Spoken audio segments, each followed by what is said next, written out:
Greetings, and welcome to the Sleep Science Top 1. This evening, we shift our focus inward to an aspect of your existence that accompanies you at every moment, yet seldom do you take the time to genuinely contemplate it. The body is not merely a vessel that transports one through the world. It is a vibrant universe, quietly resonating beneath the surface of consciousness. In this very moment, countless intricate processes are occurring, each one precisely timed and seamlessly coordinated, allowing you the simple pleasures of breathing, listening, and resting.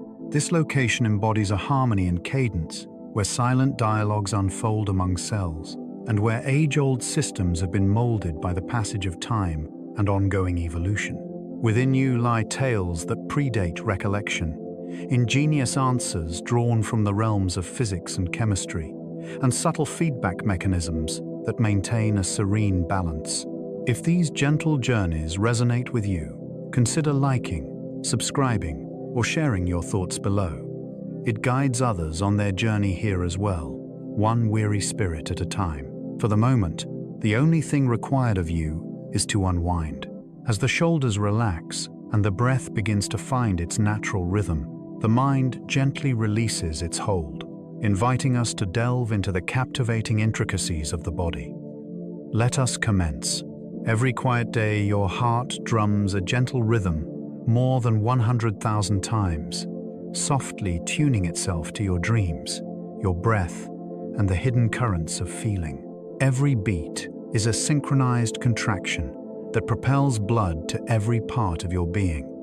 The rhythm starts within a small group of pacemaker cells that create an electrical wave, akin to a drummer establishing the beat.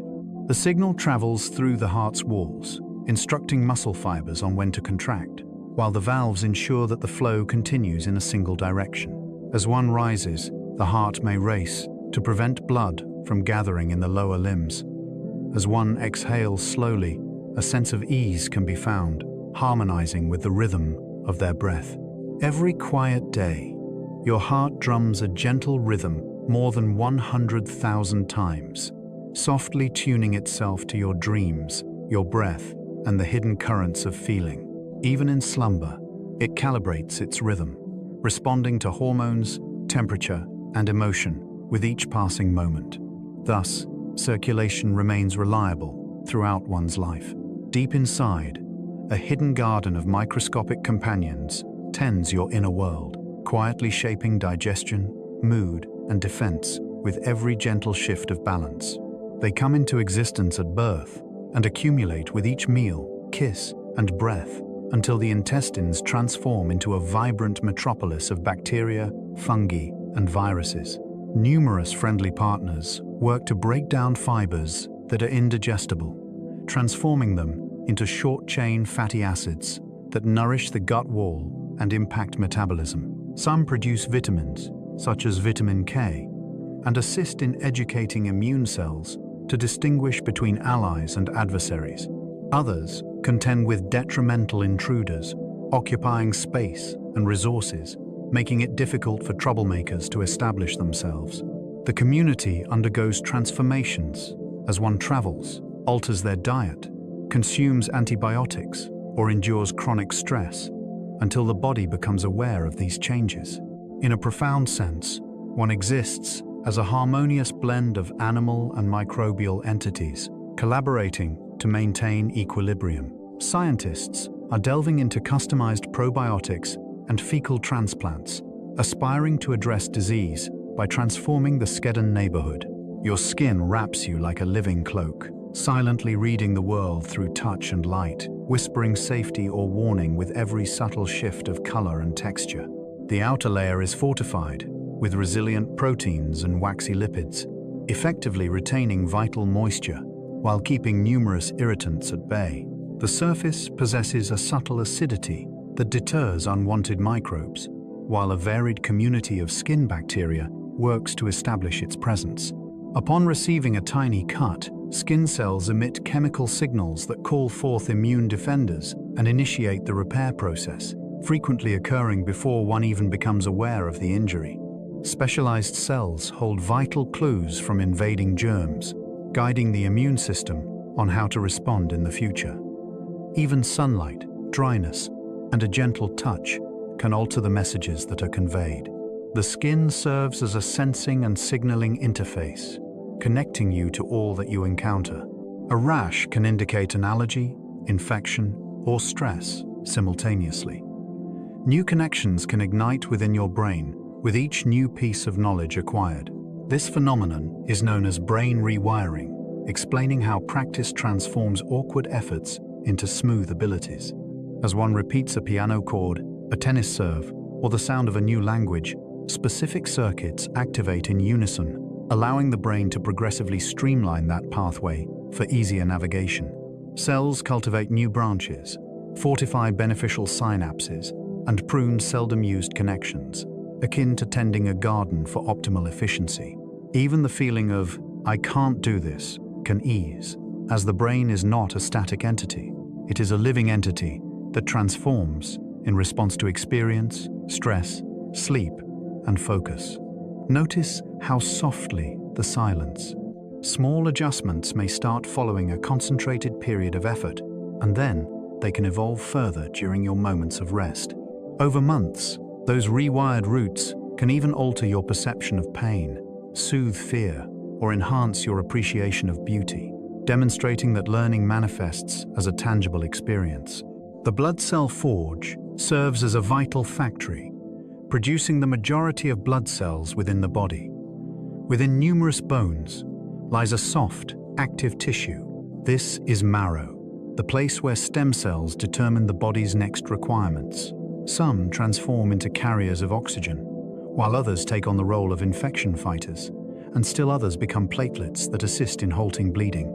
The decisions are influenced by chemical signals that emerge during sickness, following blood loss, or at elevated altitudes. Marrow functions as a training ground, where immune cells acquire knowledge about what is native to the body and what is foreign. As time passes, a portion of the active marrow is substituted with fatty marrow, but the body maintains sufficient production capability. During emergencies, it has the ability to increase its output, sending additional cells into circulation. Therapies, such as chemotherapy, can harm this vital factory, which is why transplants of marrow or stem cells can be crucial, revitalizing blood and immunity. Within the depths of your being lies a concealed workshop, diligently crafting the safeguards and restorations of the future. It perceives the signals and subsequently reacts. The phenomenon of skin prickle serves as a vestige from our ancestors, who were endowed with a greater amount of body hair. Skin prickle occur when small muscles linked to hair follicles contract, causing the hairs to stand upright and creating a dimpled effect on the skin. In animals with thick fur, this results in a fluffier coat, which traps more air for warmth. When faced with a threat, an animal can appear larger, employing a swift tactic of intimidation. Humans retain the reflex, despite having lost much of the fur that once made it advantageous. Skin prickle appear not only in the chill of cold, but also in moments of profound emotion, surprise, or when one is deeply touched by music. This emotional rendition serves as an indication that the reflex is connected to the sympathetic nervous system, the very system that readies the body for action. It has the power to elevate heart rate, enhance focus, and redirect blood flow, all in an instant. Skin prickles serve as a subtle reminder of evolution, etched into your skin, illustrating how your body retains ancient survival instincts amidst contemporary reflections.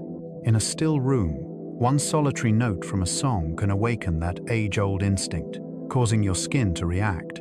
The clotting system operates silently, adeptly sealing a cut while remaining unobtrusive in other areas. When a vessel is damaged, the body must swiftly address the breach, focusing solely on the site of injury. Initially, platelets arrive swiftly, water-saver hormoneering to the exposed tissue and to one another, creating a provisional barrier. Subsequently, a sequence of clotting proteins initiates in a meticulous chain reaction, constructing strands of fibrin that interlace the plug into a robust mesh. Simultaneously, the body produces natural anticoagulants and employs smooth vessel linings to avert excessive clotting in healthy regions. As healing commences, a different system gradually breaks down the clot, restoring the pathway for blood to circulate, unobstructed once more. The equilibrium is fragile. Insufficient clotting may result in perilous bleeding. Excessive amounts can lead to clots within blood vessels, posing a risk of stroke or heart attack. The rhythm of daily existence hinges on this subtle dance. A repair crew capable of constructing a barrier in mere minutes, then stepping back once their task is complete, leaving behind nothing but a restored surface. The blood journeys through an intricate network of vessels, a winding path that surpasses the length of Earth's circumference. Select the narrowest streets initially. The tiny delivery channels are so narrow that red blood cells frequently traverse them in a single file. These narrow passages weave through muscle fibers, navigate around neurons, and traverse the walls of organs, ensuring that oxygen and nutrients are delivered within a breath's reach of every cell. From that point, blood collects within the veins, transporting carbon dioxide and waste products for elimination and renewal. This network is dynamic. Vessels have the ability to expand during exercise, narrow in response to cold, and even develop new branches following injury or training. The lining of each vessel emits signals that regulate clotting, inflammation, and pressure, functioning as an organ distributed throughout the body. Throughout the day and into the night, this intricate circulatory map undergoes constant adjustments, repairs, and rerouting, ensuring that the flow of delivery remains uninterrupted. In times of crisis, the body instinctively focuses on the brain and heart, redirecting blood flow from less critical areas to ensure survival. The lungs expand, revealing a gas exchange surface comparable to the dimensions of a tennis court. Within that expansive region lies a multitude of minuscule air sacs, each encased in a delicate network of tiny delivery channels. As one inhales, fresh air travels through a network of branching tubes that continually divide, resembling an inverted tree, until oxygen encounters blood through a barrier more delicate than a soap bubble. Carbon dioxide drifts away, departing with your next breath out. The lungs engage in their own form of maintenance.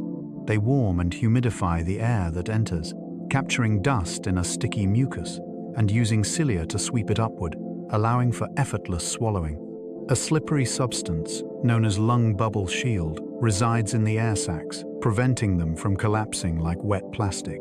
With each breath, one is not merely moving air. One engages in the exchange of gases with the world, subtly ensuring that every cell remains nourished. Even sighs and yawns contribute to revitalizing drowsy regions and disseminating that lung bubble shield. The body can shiver, generating heat through rapid muscle contractions. The body heat tremor indicates that the emergency heater has activated. As the brain detects a decrease in temperature, it initiates rapid, involuntary muscle contractions throughout the body. These contractions do not seek to transport you to any destination. Their function is to consume fuel and emit heat as a secondary result. It is an ingenious exchange, transforming chemical energy into warmth as the surroundings siphon heat away quicker than it can be replenished. The onset of body heat tremor can be quite subtle, beginning with a slight tremor in the jaw or shoulders, gradually escalating into a full-body shake as the cold intensifies. It frequently comes accompanied by skin prickle and constricted skin vessels as the body endeavors to retain heat at the surface while generating more internally. This reaction requires energy, which explains why extended exposure to cold can result in fatigue and hunger. When fuel runs low, it can pose significant risks. Yet, body heat tremor remains one of the most ancient survival mechanisms, an instinctive warmth generated by muscle, igniting effortlessly when it is needed the most. The bones, as living tissue, undergo a continuous cycle of breaking down and rebuilding. Within every bone, a dedicated team of cells diligently carries out a subtle renovation plan.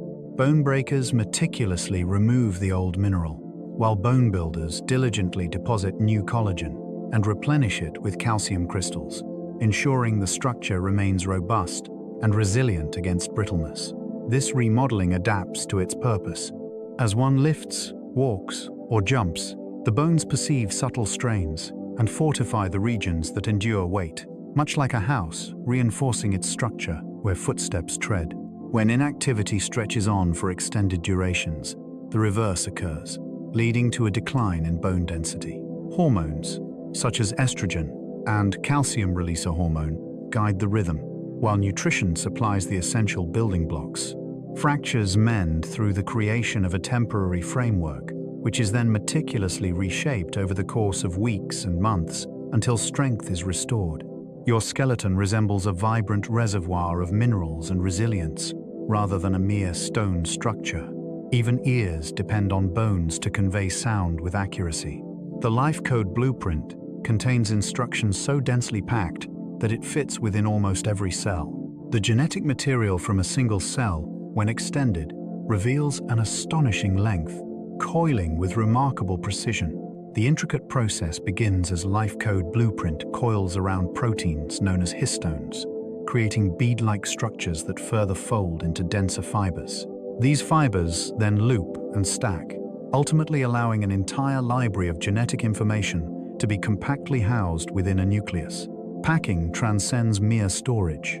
The manner in which it is enveloped influences which genes are readily accessible and which remain dormant, allowing a skin cell to function as skin, while a neuron operates as a neuron, despite the underlying text being identical. Chemical tags on Life Code blueprint and histones evolve over time, influenced by age, diet, and environment, preserving the essence of experience without altering the fundamental sequence. The body is constructed from a shared design, expressed through myriad interpretations. As cells divide, they meticulously replicate their genetic material, with proofreading mechanisms in place to catch any errors that may arise. Under the right conditions, a single photon can be detected by your eyes. A photon represents the tiniest unit of light, and the visual system is so finely attuned that even a single photon can occasionally elicit a response, amplifying faint signals and relaying them to layers of neurons that analyze patterns and filter out noise. The brain subsequently determines if the moment qualifies as seeing, illustrating that perception intertwines both biological and interpretative elements. This sensitivity explains why bright light can be painful after a period of darkness, as those same circuits become abruptly overwhelmed. Vision transcends the mere function of a camera. The eyes collect fragments of light, while the mind constructs a coherent reality from these pieces, adjusting for movement, bridging voids, and discerning significance. The outcome is a fluid tableau, despite the initial input coming in small, erratic fragments, all woven together instantaneously. New red blood cells are created by your body every second, all without your awareness.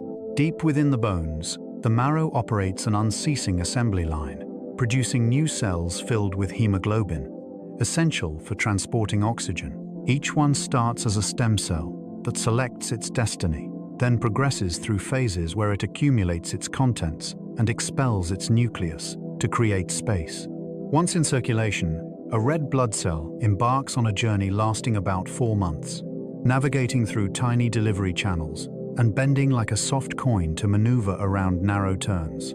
The spleen and liver quietly remove old cells, reclaiming their useful parts, particularly iron, for reuse.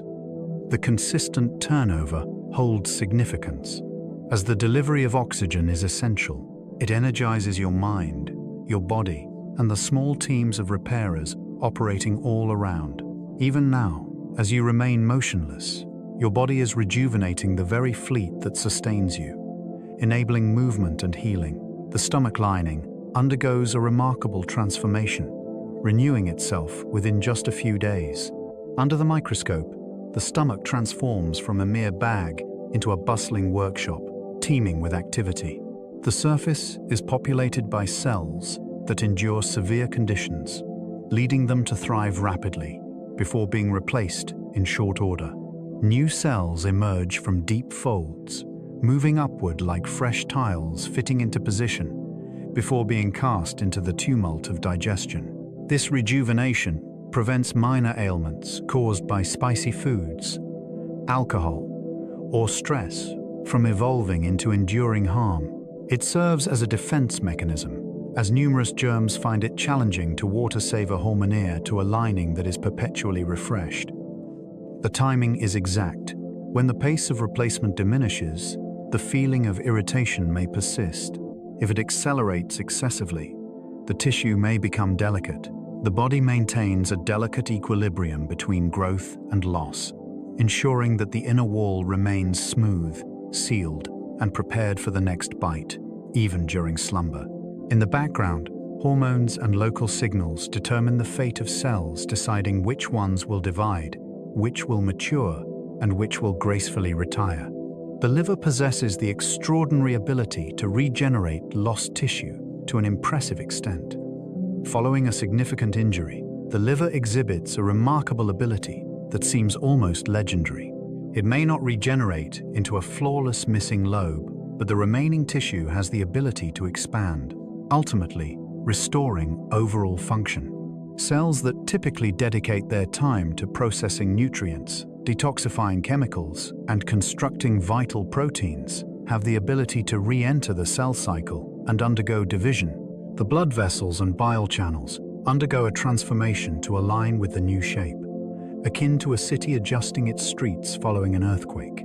This remarkable capability has enabled living donor transplants, allowing a segment of one individual's liver to sustain another, with both sections capable of growing larger over time. The trick possesses its boundaries. Obstacles such as scarring, chronic inflammation, or persistent toxins can hinder the process. Nevertheless, the message resonates powerfully. An organ that you depend on for cleansing and chemical processes also possesses an inherent strategy for restoration, poised to engage when the need for survival arises. In a state of stillness, it continues to measure, adapt, and mend. The kidneys diligently filter the entire blood supply numerous times throughout the day. Each kidney comprises a compact collection of minute filters, known as nephrons, which collectively function as a diligent quality control team. Blood flows in under pressure, with a portion filtered through tiny membranes, producing a watery precursor that has the potential to transform into urine. At that moment, the true enchantment unfolds. Along winding tubules, the body reclaims what it cannot afford to lose, returning water, salts, and useful molecules back to the bloodstream. What remains removes surplus acids, excess minerals, and dissolved wastes that could otherwise accumulate and damage cells. This task is not something to be done just once a day. It unfolds repeatedly, shifting with each sip of water, every salty snack, and each workout. While one sleeps, the kidneys diligently continue their work, ensuring that the blood chemistry remains balanced within precise parameters. They serve to regulate blood pressure through the management of fluid volume, acting as quiet protectors of equilibrium for the brain, heart, and nerves. The brain consumes approximately 1/5 of the body's energy while at rest. Even though it constitutes just a minor part of your overall body weight, the brain demands a significant amount of energy. Even in moments of stillness, it consumes energy to prepare billions of cells for signaling, uphold chemical gradients, and orchestrate the body's subsequent actions. A significant portion of that expense is attributed to communication, as neurons are perpetually exchanging subtle messages, anticipating what you will perceive next, and determining which thoughts warrant focus. That is why low blood sugar can create a sense of haze, and why a lack of oxygen can lead to confusion in an instant. The brain demands a constant flow, prompting the circulation and breathing systems to prioritize it above all else. In the depths of slumber, the body's energy consumption transforms, not due to a complete shutdown, but rather as it reallocates its efforts, replenishing resources and eliminating waste products. The waking mind appears effortless, yet beneath the surface, it is driven by an unending, intricate interplay of chemistry throughout the night. The tongue is capable of detecting 5 fundamental tastes, along with a myriad of subtle variations. The classic taste pillars include sweet, salty, sour, bitter, and savory, with your tongue playing a crucial role in detecting them through clusters of receptor cells. The cells reside within taste buds, which renew themselves periodically, subsequently transmitting signals via nerves that swiftly travel to the brainstem. Yet, the experience of tasting transcends mere sensation on the tongue. As one chews, aromas ascend into the back of the nose, and that olfactory element can render vanilla appearing sweeter or coffee seeming richer. The temperature plays a significant role, explaining why melted ice cream offers a more indulgent experience compared to its frozen counterpart.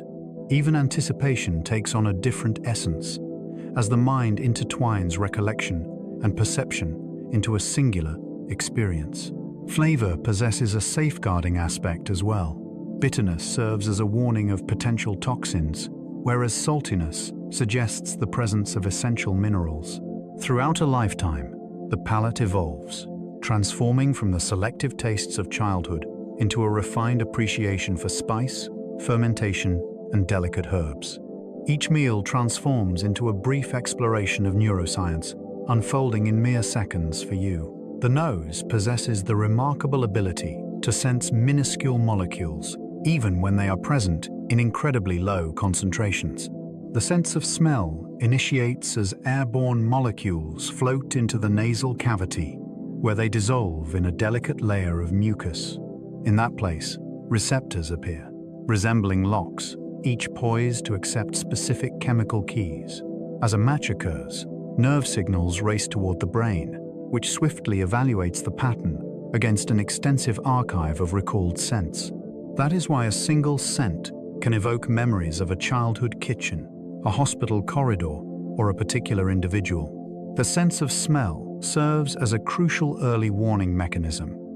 It has the ability to notify you of smoke, spoiled food, gas leaks, or chemicals that may cause tissue irritation. Some individuals may even perceive subtle variations in body odor associated with illness, a talent that researchers are exploring for diagnostic purposes. The connection between scent and emotions allows for a swift change in mood, as lavender brings calmness while citrus enhances focus. As one breathes in, the air is being sampled effortlessly. The ears transform air vibrations into electrical signals that the brain interprets. The process of hearing begins as moving air gently nudges the eardrum, with that subtle motion being transmitted inward like a relay, creating a fascinating chain of events. Small structures enhance the vibration, subsequently transmitting it into a fluid-filled spiral known as the cochlea. Within, countless hair cells sway with the waves, and this swaying activates channels that transform motion into electrical signals. The varying pitches illuminate distinct areas along the spiral, with a deep bass note and a high whistle highlighting different regions. From that point, the brain weaves together timing and intensity to create a perception of space, enabling you to pinpoint footsteps trailing behind you or a friend's voice echoing from across the room.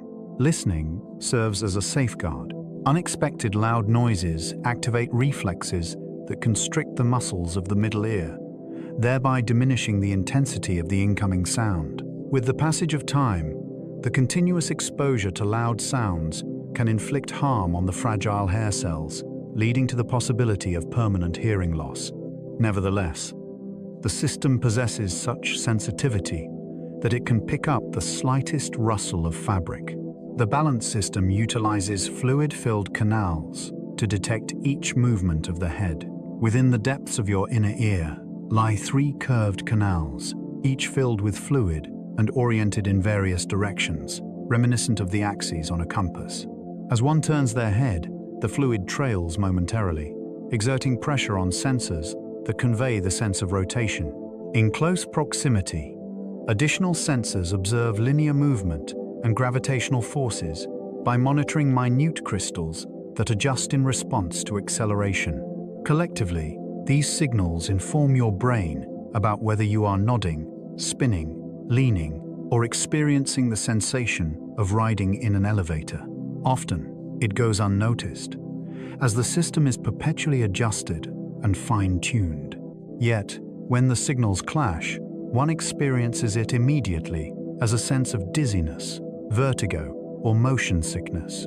On a boat, one might observe the stable cabin walls, while the canals present a sense of rolling waves, and this discrepancy can induce feelings of nausea.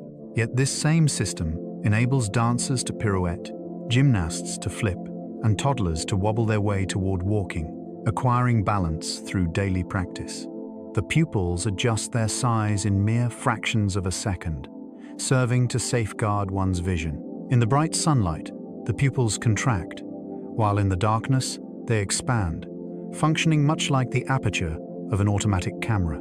The adjustment is managed by the muscles within the iris, which react to varying light levels almost instantaneously, minimizing glare and safeguarding delicate retinal cells. Yet, the pupil serves as a glimpse into the workings of your nervous system. Surprise, fear, mental effort, and even strong interest can expand it, as the brain associates pupil size with alertness and attention. Thus, eye trackers possess the remarkable ability to gauge an individual's engagement, confusion, or emotional response without uttering a single word. The reflex incorporates inherent safety measures as well. When light strikes one eye, both pupils react simultaneously, maintaining a harmonious vision. Doctors utilize this common response as a swift assessment of brainstem pathways, making that small dark circle more than merely an opening. It is a dynamic mechanism, perpetually adapting to the external environment and the internal landscape. Your gaze often flits about, restless, even in moments of stillness. Even when one believes their gaze is perfectly still, their eyes are engaging in subtle movements known as microseconds. Their subtle jumps, akin to tremors, prevent the visual scene from slipping away. If an image remained completely stationary on the same retinal cells, those cells would adjust, causing the world to gradually fade away, much like a scent that you cease to perceive. These subtle adjustments rejuvenate the message, providing just the right amount of variation for the mind to continue perceiving. They assist in scrutinizing intricate details. As one reads, the eyes do not move effortlessly along a line. They leap, halt, then leap once more, and in those moments of stillness, understanding begins to form in your mind. During those pauses, microsaccades occur, contributing to the enhancement of edges and contrast. Researchers have the ability to quantify the patterns of these movements, allowing for an exploration of attention, fatigue, and specific neurological conditions. The calmness, perceived in sight, is merely a facade, crafted by the relentless and meticulous activity occurring out of view. The retina, a piece of brain tissue, resides at the back of the eye. At the back of each eye lies a delicate layer of nerve tissue, functioning as a remote extension of the brain. Light reaches the photoreceptors, with rods responding to low light and cones to vibrant colors, transforming into pulses that journey through various layers of neurons. Before the message ever reaches your mind, that network is already refining details, sensing movement, and fine-tuning clarity, much like a subtle prelude to the narrative. Then signals exit through the optic nerve and are intricately woven into the picture that emerges as effortless sight. Being composed of nervous tissue, it requires a constant flow of oxygen and nutrients, and it is susceptible to influences from blood sugar, blood pressure, and inflammation. Through the pupil, doctors can observe blood vessels directly, offering a unique glimpse into the body's intricate wiring and circulation, all laid bare before them. In the shadows, it reveals an extraordinary sensitivity, while in the light, it shields itself through chemical transformations. The composition of your tears includes oils, water, and proteins, blended in a meticulous formula. Emotional tears carry a depth beyond mere water. Your eyes create unique combinations for various tasks.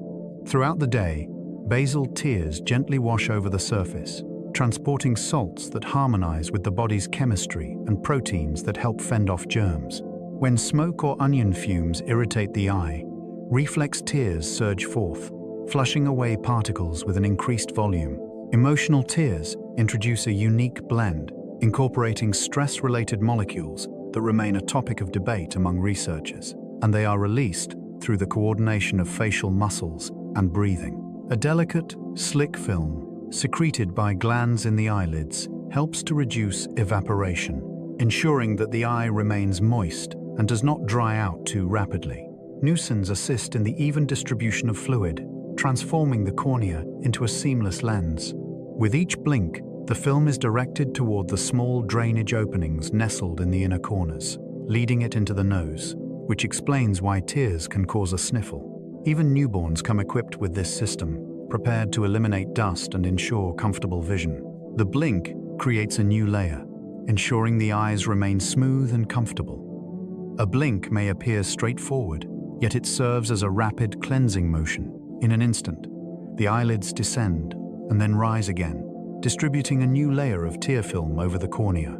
The film refines minor surface imperfections, allowing light to bend seamlessly and ensuring clarity of vision. The blink serves to move debris toward the inner corner, facilitating its drainage, while also providing the eye with a momentary respite from the drying air. One blinks more frequently when fatigue sets in, when the air lacks moisture, or when intense focus causes a stinging sensation in the eyes.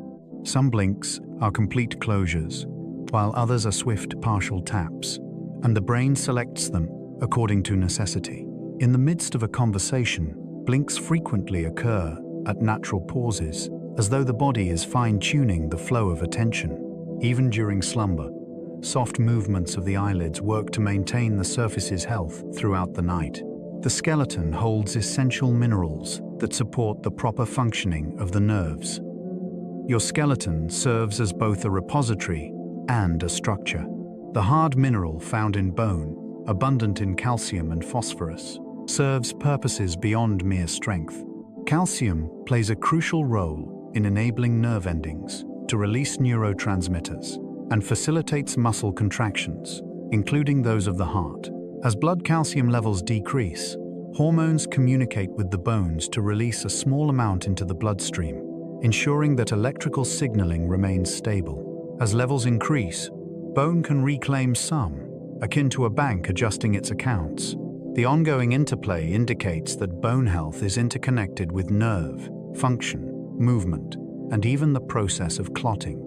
It further elucidates the reasons behind the body's vigorous protection of calcium, employing sunshine hormone to enhance absorption and utilizing the kidneys to regulate losses. When the balance shifts excessively, one might experience tingling nerves, cramping muscles, and an erratic heartbeat. Within the calm resilience of your structure lies a vibrant mineral ecosystem, ensuring that your signals remain clear and your movements consistently dependable. The femur, being the largest bone in the body, is capable of withstanding tremendous forces each day.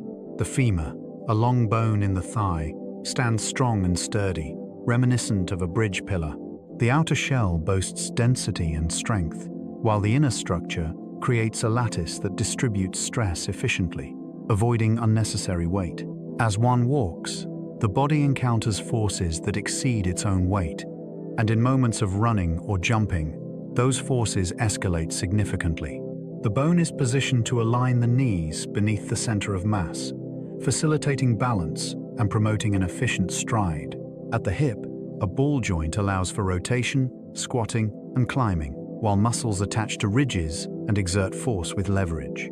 Engineers examine the femur due to its unique combination of stiffness and lightness, a quality that proves difficult to replicate. However, it is not static. Consistent engagement fosters growth in the areas most utilized, illustrating how youthful activity can cultivate resilience for the future. Each stride presents a challenge, and your femur continues to rise to the occasion. The tiniest bones reside within the ear, finely attuned to subtle vibrations. Within the middle ear reside 3 small bones, each with distinctive names: malleus, incus, and stapes. In unison, they create a small lever mechanism that amplifies the movement of the eardrum, transmitting it into the fluid realm of the inner ear. Without that enhancement, a significant amount of sound energy would reflect off the interface between air and fluid, resulting in diminished hearing. The stapes, resembling a stirrup, stands as the tiniest bone in the human body, yet it exerts pressure on a delicate window just a few millimeters wide with remarkable accuracy. The muscles connected to these bones may tighten in response to loud sounds, providing a slight dampening of vibrations as a form of protective reflex. When infection or scarring stiffens this chain, sounds may appear muted, as though the world has been enveloped in cotton. Certain surgical procedures involve the replacement of a damaged stapes with a small prosthesis, which reinstates movement and enhances clarity. Such delicate parts enhance the experience of music, laughter, and whispers. The joints produce a lubricating fluid that minimizes friction to an almost negligible level. At the junction of two bones, the body creates a space that functions seamlessly, akin to a finely tuned hinge. The ends are capped with smooth cartilage, and the joint is encased in a capsule that contains joint lubricant, a clear liquid enriched with a slippery molecule known as slippery joint molecule. This substance serves a purpose beyond mere lubrication. It sustains cartilage, which lacks a direct blood supply, by transporting dissolved nutrients as one moves. Under pressure, it takes on a slightly thicker form, providing a cushion for impact. And as the pressure subsides, it returns to its fin-like shape, poised for the next glide. Gentle motion has the ability to alleviate discomfort in stiff joints, as it encourages the circulation of fluid and ensures its even distribution across surfaces. In arthritis, the balance shifts, as inflammation transforms the fluid and roughens cartilage, converting smooth glides into painful grinds. In healthy joints, the friction is remarkably low, comparable to ice gliding on ice, allowing for effortless dancing, climbing, and writing. The cartilage, lacking a blood supply, undergoes a healing process that can be quite slow and frustrating. Cartilage serves as the cushioning that allows joints to move with ease, yet it operates within strict limitations. In contrast to numerous other tissues, this one lacks blood vessels, which means it cannot swiftly summon oxygen or mend cells following an injury. Instead, it depends on the gradual diffusion from joint fluid, explaining why a damaged knee may persist for months, or may never completely heal. The chondrocytes within are few in number, primarily focused on preserving the existing structure. As cartilage diminishes over time, or through excessive use, bones may come into closer contact, leading to a response from the joint characterized by stiffness. Medicine endeavors to assist by softening harsh regions, encouraging minute microfractures to welcome healing tissue, or by transplanting cells cultivated in a laboratory. Even so, the new surface might not replicate the original springy glide. This illustrates the importance of early joint protection through strength and mindful movement, yielding benefits that last for decades. Embrace each twist as a treasure. The tendons within the body function as biological springs, adept at storing and releasing energy.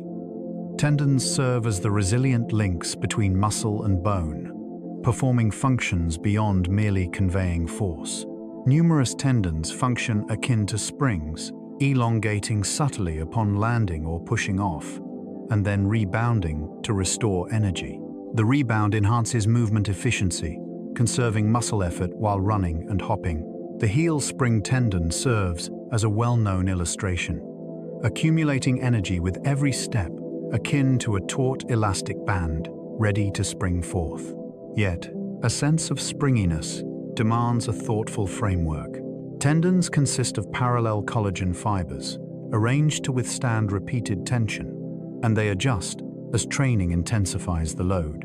Excessive strain applied too quickly can result in minor injuries, causing persistent discomfort, as tendons possess a restricted blood flow and mend at a gradual pace. Gentle progressive loading can indeed fortify them, which explains why rehabilitation frequently incorporates controlled resistance. As one observes a dancer soaring through the air or a child joyfully bouncing, the intricate mechanics of tendons come to life. demonstrating the remarkable ability to recycle energy with each graceful landing. The muscles are home to tiny power plants, known as cellular power plants, designed for endurance. Within each muscle cell reside countless cellular power plants, small structures that convert food and oxygen into energy that can be utilized. As one engages in a brisk walk or ascends stairs, the body undergoes a series of chemical processes that replenish ATP, the essential energy source for muscle contraction. Endurance training prompts muscles to develop a greater number of these energy producers and enhances their efficiency in utilizing fat and sugar. A trained runner is able to maintain a steady pace for a longer duration with reduced effort. Cellular power plants send signals that play a crucial role in determining when a cell should repair itself, recycle worn parts, and call for assistance during times of stress. They possess their own small set of genes, serving as a reminder of an ancient partnership from the dawn of life. When these systems falter, fatigue takes on a weight that feels both profound and enigmatic. As they flourish, the act of moving begins to embody a sense of serene assurance. In every heartbeat and step, they are the invisible forces propelling you forward, softly. When a skill is practiced, the body has the ability to engage additional muscle fibers. True strength transcends mere muscle size. It embodies the art of intelligent coordination. Every muscle consists of motor units, which are groups of fibers governed by a single nerve. In a fresh endeavor, akin to mastering a pull-up or perfecting a tennis swing, the brain enlists motor units in an awkward manner, squandering energy. Through diligent practice, signals achieve a precise timing and selectivity, activating additional fibers at the appropriate moment while allowing others to ease into relaxation. The same muscle can subsequently generate greater force without increasing in size. This explains why newcomers frequently experience rapid strength gains during the initial weeks. The choreography is being learned by the nervous system. It additionally acquires the ability to stabilize joints by engaging supporting muscles, resulting in movements that feel more fluid and secure. As time passes, that enhanced recruitment transforms into a skill that can be summoned effortlessly in moments of pressure, akin to lifting a box instinctively. The athletes engage in their training discreetly, awaiting the moment when power manifests effortlessly. The breath dome performs the majority of the effort for each tranquil breath. Breathing appears to be a seamless act, as one dome-shaped muscle undertakes the significant effort. Located beneath the lungs, the breath dome, when it contracts, flattens downward, generating a gentle vacuum that draws air in. As it relaxes, the lungs gently recoil, allowing air to drift out, reminiscent of a slow release from a balloon. This straightforward action also provides a gentle massage to the organs, facilitating the circulation of blood and lymph throughout the chest and abdomen. When one experiences a sense of calm following a prolonged exhale, it is the breath dome collaborating with the vagus nerve, gently guiding the body into a more tranquil state. Artists of song, water, and wind hone their mastery, molding breath into consistent flows. Hiccups, present as a minor disruption, unexpected contractions that interrupt the flow. Yet, for the most part, this muscle maintains impeccable rhythm, day and night, even when your thoughts wander elsewhere. Even in the depths of slumber, it continues to rise and fall, unwavering. The lungs engage in a protective dance, utilizing mucus and tiny, waving cilia to fend off intruders. The airways are lined with a moving carpet that quietly cleans the air one breathes. The sticky mucus ensnares dust, pollen, and various microbes, preventing them from reaching the sensitive lung tissue. Then, microscopic hairs known as cilia moved in synchronized waves, propelling the mucus upward toward the throat. It is often consumed unknowingly, as the collected remnants are dispatched to the stomach's more formidable barriers. When one catches a cold, the body shifts into high gear, producing extra mucus and occasionally slowing the cilia, which is why congestion feels heavy. Smoke and pollution have the potential to immobilize cilia, diminishing the lungs' defenses and heightening the likelihood of infections. Hydration is important, as it ensures that mucus maintains the appropriate thickness for effective movement. This is an ongoing process, not just a single cleanup. It is an ongoing process, moment by moment, ensuring that every breath is more secure than it might have been. Each cough you sidestep is frequently attributed to this concealed escalator at work, ever present. The voice emerges from the vibrating folds, intricately shaped by the throat and mouth. The voice starts as a faint buzz. Within the larynx, two delicate folds of tissue converge, and the air from the lungs causes them to vibrate at an astonishing rate, hundreds of times each second. The raw vibration takes form as recognizable sound through the throat, tongue, lips, and the various cavities of the face. Alter the form of your lips, and you mold vowels as a potter crafts clay. Adjust the folds, and the pitch either ascends or descends. The brain orchestrates this with remarkable accuracy, allowing one to whisper, laugh, sing, or shout. The voice conveys hints of emotion, as stress hormones influence breathing and muscle tension, allowing listeners to instinctively recognize those patterns. The larynx undergoes changes during puberty, leading to the deepening and cracking of voices in adolescence. When laryngitis strikes, the swelling interferes with vibration, resulting in a sound that is rough and strained. Each dialogue unfolds as a display of the human form, steered by emotions and recollections in the moment. The cough emerges as a swift force, intent on clearing the airways with precision. A cough serves as a powerful release of pressure. First you inhale, then the vocal folds close, trapping air in the lungs.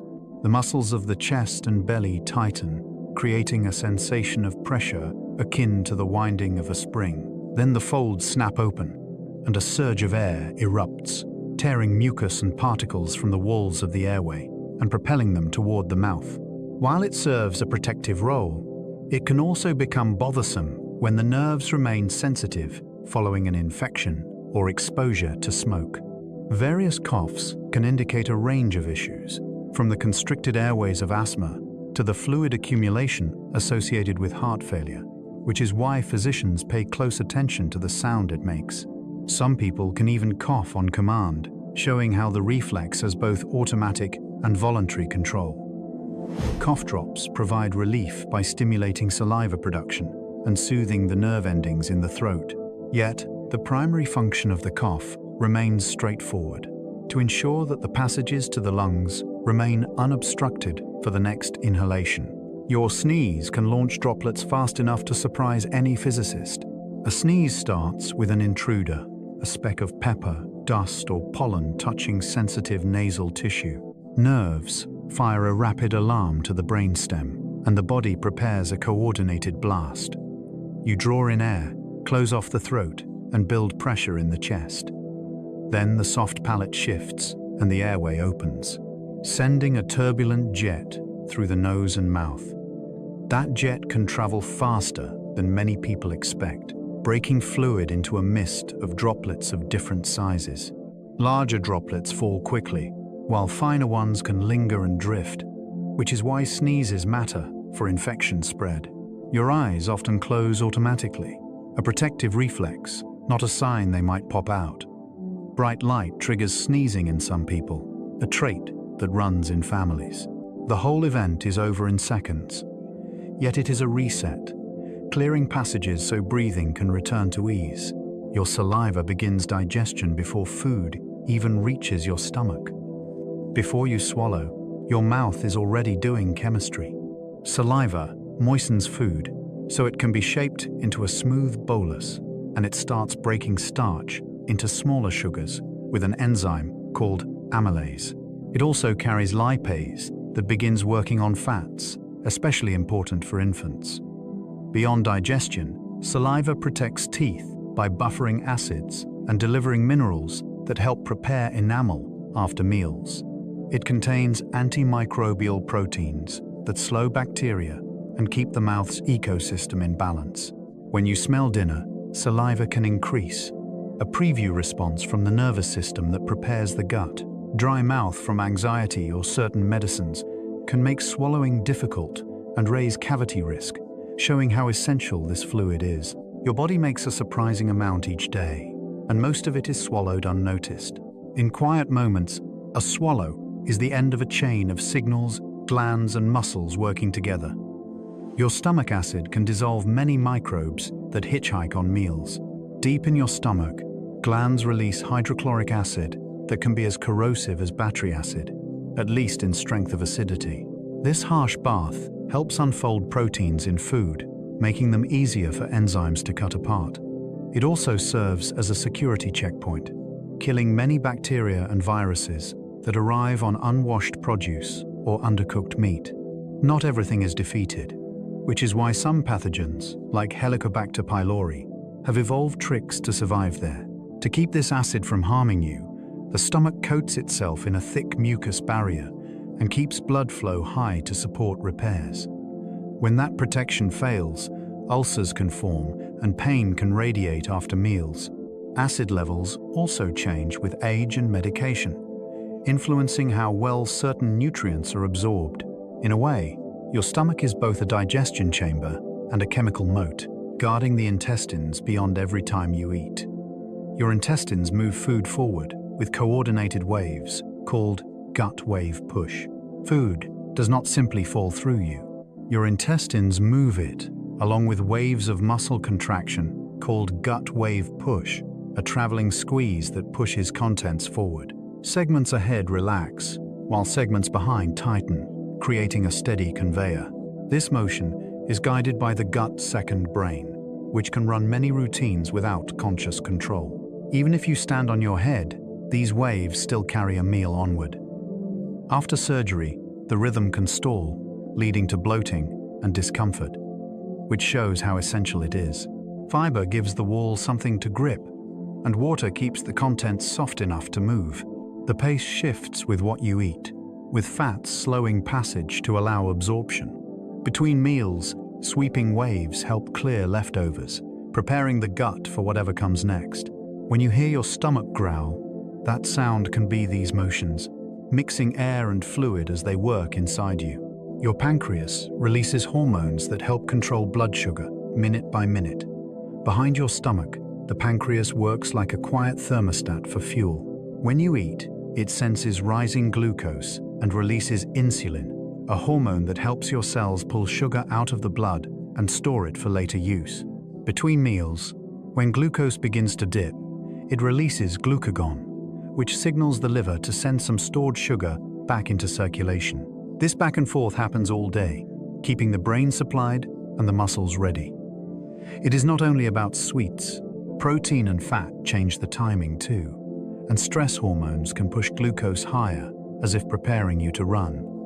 In type 1 diabetes, the immune system destroys insulin-making cells.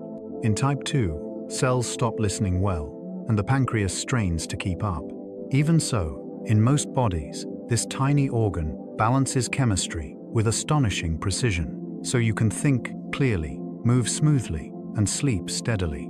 Your gallbladder stores bile, then squeezes it out for fatty foods. Think of bile as the body's dish soap for dinner.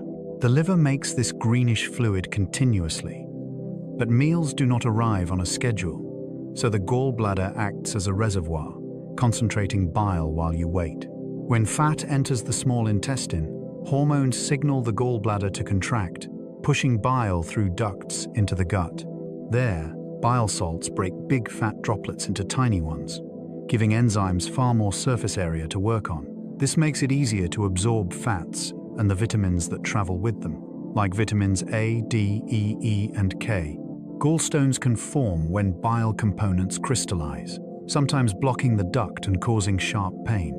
After a rich meal, many people live well without a gallbladder because the liver still makes bile, just with less storage and timing.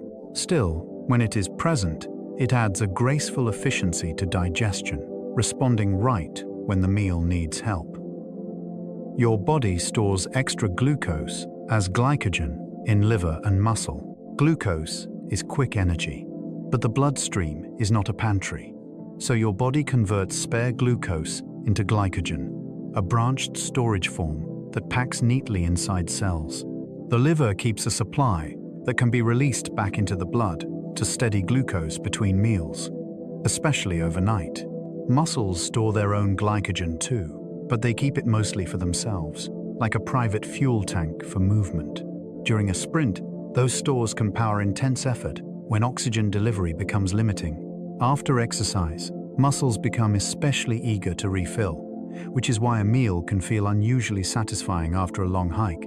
Glycogen also binds water, so changing stores can shift body weight slightly, a detail that surprises many people. When stores run low, the body leans more on fat and can break down protein in extreme cases, showing how valuable this carbohydrate reserve is for everyday stability.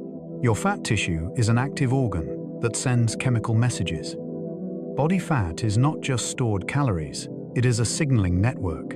Fat cells release hormones and messenger molecules, sometimes called fat messenger molecules, that talk to the brain, liver, muscles, and immune system. Fullness signal hormone is one famous example, helping report long-term energy status and influencing appetite and metabolism.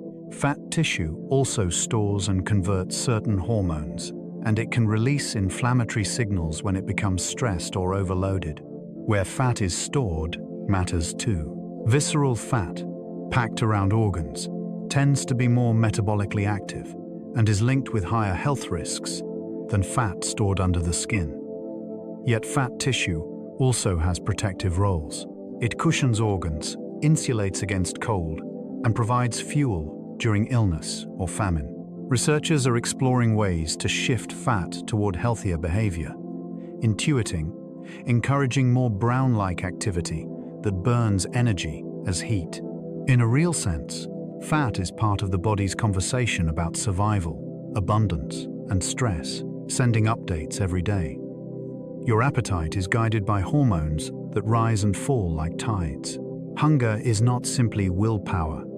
It is biology with a schedule. Hunger spark hormone, often called a hunger hormone, tends to rise before meals and fall after eating, nudging you toward food like a gentle alarm clock.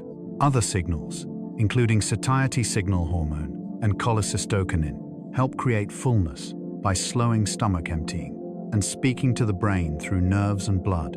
Your brain integrates these messages with smell, memory, emotion, and habit, which is why popcorn can sound irresistible even when you are not truly low on energy. Sleep changes the pattern too. Short sleep can raise hunger signals and lower satiety signals, making cravings louder the next day. Stress can also reshape appetite, sometimes increasing it and sometimes shutting it down, depending on the person and the context. Over time, the body learns your routines, expecting food at familiar hours. Understanding appetite as a tide helps explain why it can feel powerful, predictable, and sometimes surprisingly out of sync with intention. Your thirst system can trigger before you are truly dehydrated. Thirst is a protective early warning, not a last-minute emergency siren. Sensors in your brain and blood vessels monitor salt concentration and blood volume, and they can call for water before the body becomes dangerously dry. Even the feel of drinking can begin to quiet thirst quickly, because the brain uses signals from the mouth and throat as a rapid estimate, then fine-tunes the decision once water is absorbed. Hormones help too. When blood volume drops, the kidneys release signals that increase a hormone cascade, leading to aldosterone and other changes that conserve water and salt.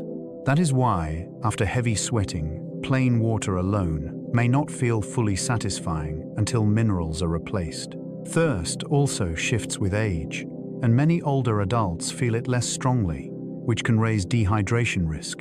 Your body is constantly balancing fluid like a careful engineer, because water affects blood pressure, temperature control, and the flow of nutrients. Feeling thirsty is your inner dashboard light, glowing early so you can respond calmly. Your body temperature is tightly regulated, yet it subtly shifts all day. Your temperature is not a single fixed number, it is a rhythm. Deep in the brain, the hypothalamus coordinates a set point. that changes with time of day, activity, hormones, and sleep. In many people, temperature dips in the late night hours, helping the body settle into deeper sleep, then rises toward morning as alertness returns. Exercise can raise heat quickly, and the body answers with sweating and increased blood flow to the skin. In cold air, it narrows surface vessels and may trigger body heat tremor to generate warmth. Even digestion produces heat, and after a meal, your body becomes slightly more thermally busy. Fever is a special case, where the set point is temporarily raised to support immune defense, often making you feel chilled at first, as the body tries to reach that higher target. The impressive part is how often this regulation happens without thought. Your temperature is being adjusted every minute. Like a home thermostat with a mind of its own, your sweat cools you by evaporation, a clever physics trick. Sweat is your personal air conditioner, powered by the physics of phase change. When sweat evaporates, it steals heat from your skin, lowering body temperature without needing to cool the whole body at once. The drier the air, the easier this works, which is why humid days can feel oppressive even at lower temperatures. Sweat glands respond to heat, exercise, and stress, and the chemical mix can change depending on acclimatization. With repeated heat exposure, the body often learns to sweat earlier and more efficiently, helping protect the heart and brain. Sweat itself is mostly water, with salts and small molecules, which is why heavy sweating can lead to salt loss and cramps if replacement is too slow. There is also a social twist. Sweat is nearly odorless until skin bacteria break down some components into smelly compounds, turning cooling into scent. Still, in terms of survival, sweating is brilliant. It lets humans shed heat while moving, hunting, and working in warm climates, long after many animals must stop and pant. Your skin color can change quickly as blood vessels widen or narrow. A blush, a pale face, and a flushed forehead are all examples of blood flow choreography. Tiny muscles in the walls of surface blood vessels respond to signals from the nervous system and local chemistry, widening to release heat or narrowing to conserve it. When you are embarrassed, stress signals can open vessels in the face and neck, sending warm blood toward the surface. In cold air, vessels constrict, and the skin can look lighter as less blood reaches the top layers. During exercise, the body sends more blood to the skin to help cooling, which is why you may turn pink as your temperature rises. This constant adjustment is part of thermoregulation, but it also reflects emotion and circulation health. Some people experience Raynaud's phenomenon, where fingers temporarily lose color from intense constriction, then redden as blood rushes back. So your skin is not only a covering, it is a living display of flow, temperature, and feeling, changing in real time. Your immune system remembers past infections with long-lasting cellular training. After your body meets a germ, it keeps a quiet scrapbook of the encounter. Special immune cells learn the invader's signature and save it for later. Some become memory B cells, ready to make targeted antibodies quickly. Others become memory T cells, prepared to coordinate attacks or destroy infected cells. This is why a second encounter can feel smaller or never felt at all. Vaccines use the same principle, teaching without the full danger of disease. Memory is not stored in one place. It is spread through blood, lymph, and tissues. Some memory cells patrol, while others take up residence in organs like the lungs. Over time, these cells can persist for years, even decades. Yet memory is also selective, and it fades for some infections faster than others. Your immune system is not only a shield, it is a learning machine, improving with experience. Your white blood cells can squeeze through vessel walls to reach trouble. When tissue sends out distress signals, immune cells in the bloodstream begin to slow down. They roll along vessel walls, as if searching for the exact exit. Then they latch on firmly, using molecular grips like tiny climbing hands. Next comes the remarkable part. They flatten and slip between vessel lining cells. This process is called diapedesis, and it is like threading a moving needle. The vessel does not need to tear open. It briefly rearranges junctions and lets cells pass. Once outside, the immune cells follow chemical scent trails toward infection or injury. Neutrophils often arrive first, fast and aggressive, while other cells follow with different jobs. This exit system helps explain swelling because fluid and cells move into tissues together. It also shows why circulation is more than transport. It is a rapid response highway with hidden off-ramps. In minutes, help can appear exactly where it is needed. Your body can create millions of antibody designs through genetic shuffling. Your immune system does not wait to invent antibodies after an infection begins. Instead, it builds an enormous library in advance through a clever genetic mix-and-match process. In developing B cells, gene segments are cut and rejoined in new combinations, like assembling phrases from word fragments. Extra variation is added at the joining points, increasing diversity even more. The result is a vast range of possible antibody shapes, each able to bind a different target. When a germ arrives, only the best-fitting B cells are selected to multiply.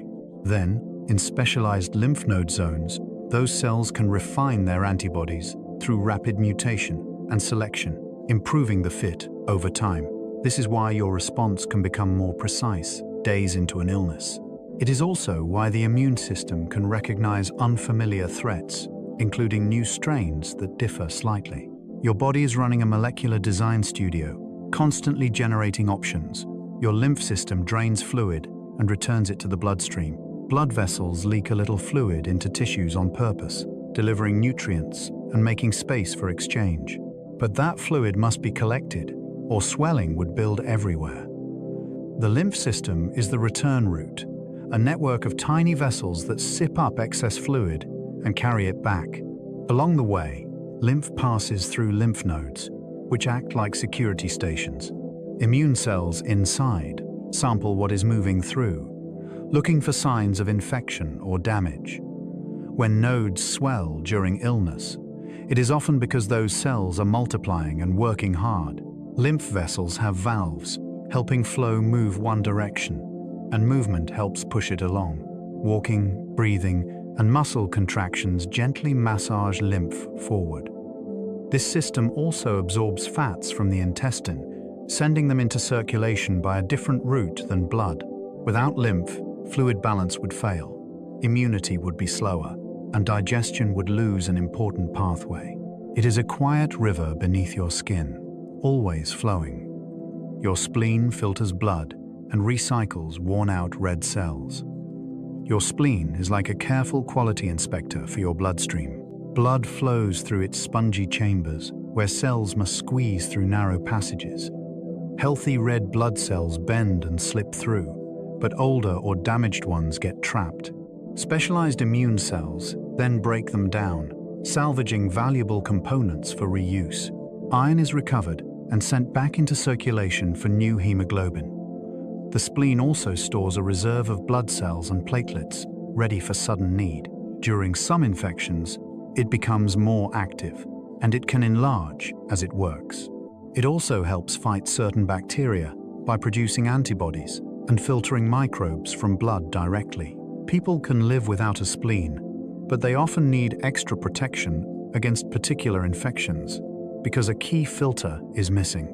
This organ does not get much attention, yet it quietly keeps your blood fresh, your resources recycled, and your defenses alert. Your tonsils are immune tissue stationed at a busy gateway. At the back of your throat, tonsils sit where air and food first pass inward. They are made of immune tissue with deep folds that increase contact with what you inhale and swallow. This makes them excellent early warning posts, sampling particles and teaching immune cells what is common and what is dangerous. In childhood, they can be especially active because the immune system is building its experience. When tonsils become infected, they swell and hurt, a sign that local immune cells are battling invaders. They can also trap debris in their crevices, sometimes forming small stones that cause bad breath. Removing tonsils can help people with repeated severe infections or breathing problems, though it slightly changes the throat's immune landscape. Even when quiet, tonsils are not useless lumps. They are part of a ring of protective tissue, helping decide which microbes are harmless neighbors and which ones need a response. Your inflammation response is protective, but it must be carefully controlled. Inflammation is the body's way of bringing help fast. When tissue is injured or infected, blood vessels widen and become leakier. This lets immune cells and proteins enter the area, delivering repair tools and defense. Heat, redness, swelling, and pain emerge as indicators that the response has begun. Discomfort serves a purpose, as it prompts one to seek rest and safeguard the affected area. However, inflammation possesses great strength, and if it persists for an extended period, it has the potential to harm healthy tissue.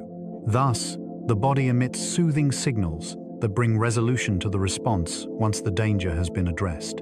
Certain diseases are characterized by inflammation that is misdirected, prolonged, or excessive, transforming a protective response into one that causes harm.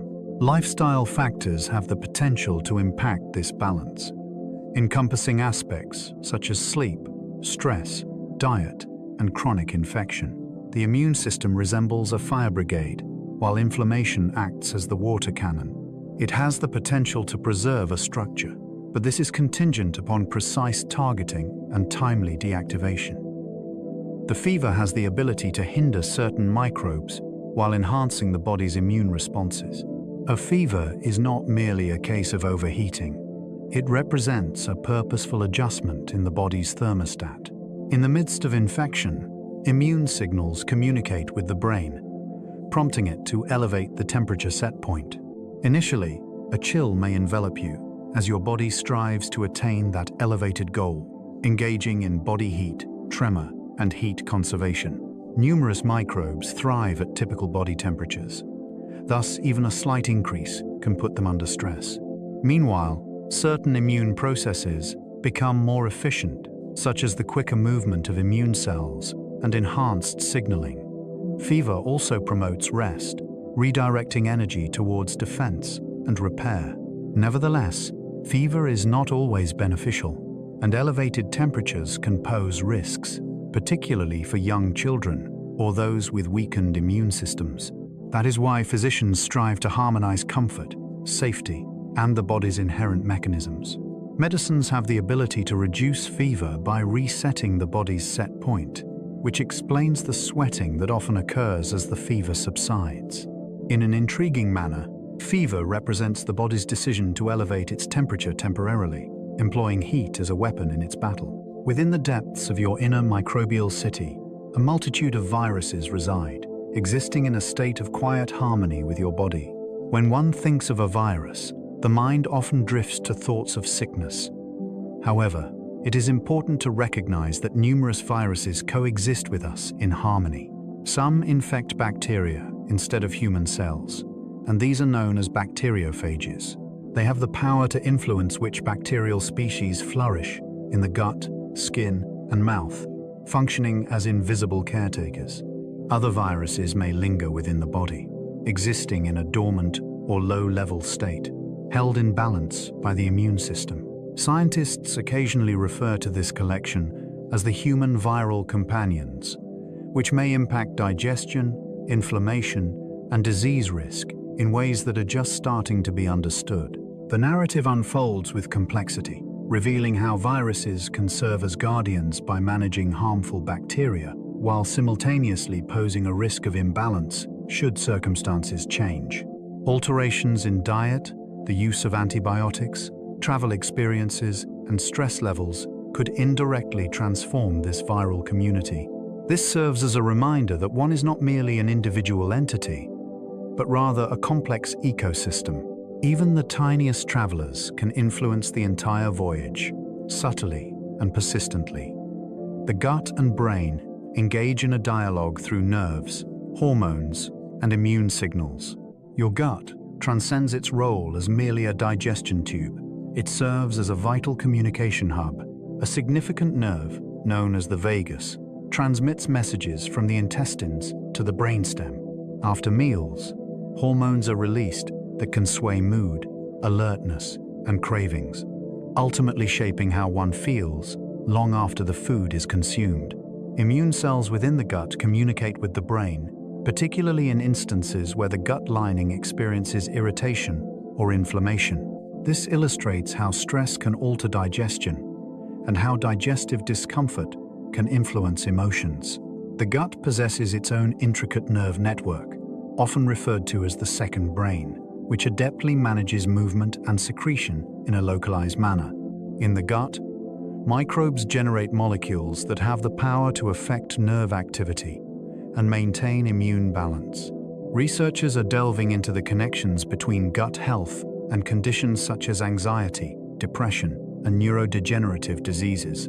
Although numerous details remain under investigation, it is evident that the brain pays attention to the gut, while the gut reciprocates that attention. The connection between feelings and digestion is not merely coincidental. They engage in a continuous dialogue, influencing one another in profound ways. The mind constructs its version of reality by anticipating the next sensory experience. Your nervous system is not one to wait idly for the world to come to it.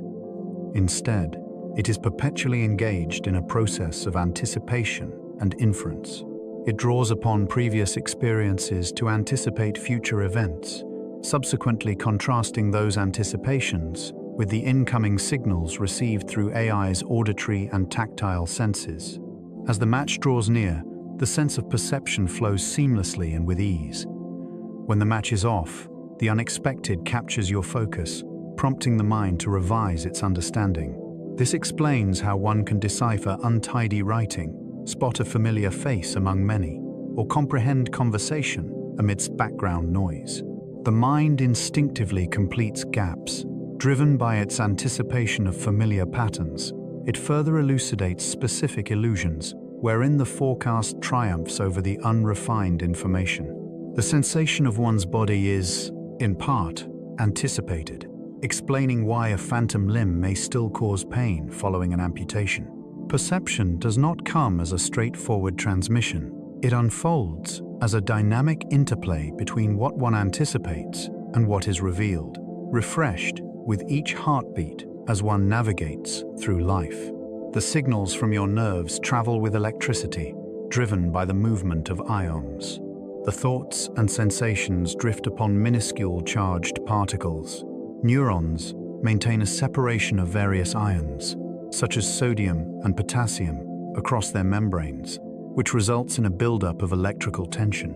As a neuron fires, channels open in a meticulous order, allowing ions to surge across, transforming the voltage in a cascading effect reminiscent of a toppled row of dominoes. The wave represents an action potential, capable of traversing a nerve fiber with remarkable speed. Ultimately, the signal does not leap forth like a spark. It activates chemical messengers that traverse a tiny gap to reach the subsequent cell. Subsequently, the following cell determines if it will relay the message further. Everything operates on energy, as the pumps need to restore the ion balance following each impulse. The body expends energy continuously, ensuring that the nerves remain primed moment by moment.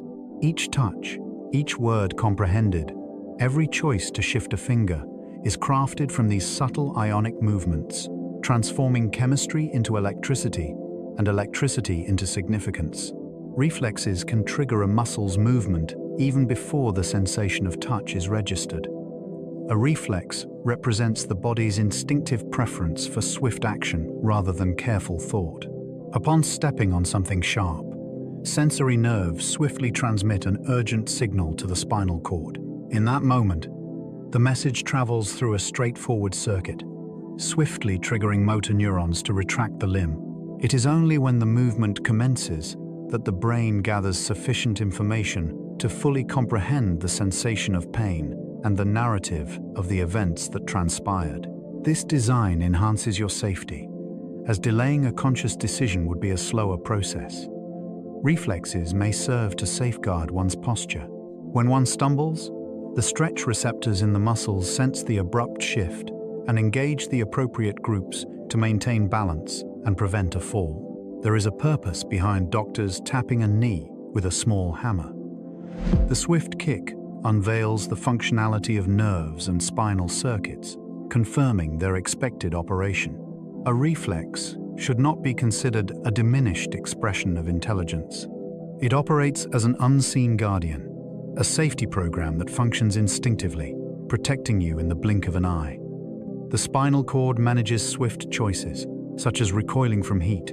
Consider the spinal cord as something beyond just a mere cable. The control center buzzes with activity, efficiently processing incoming signals and dispatching outgoing commands autonomously, without the need for prior consultation with the brain. Within these networks lie the intricate systems that orchestrate reflexes, balance responses, and rhythmic patterns, such as the act of walking. In animals, spinal circuits possess the ability to produce stepping motions, even when brain input is diminished, highlighting the intrinsic capacity for pattern generation within the spinal cord itself.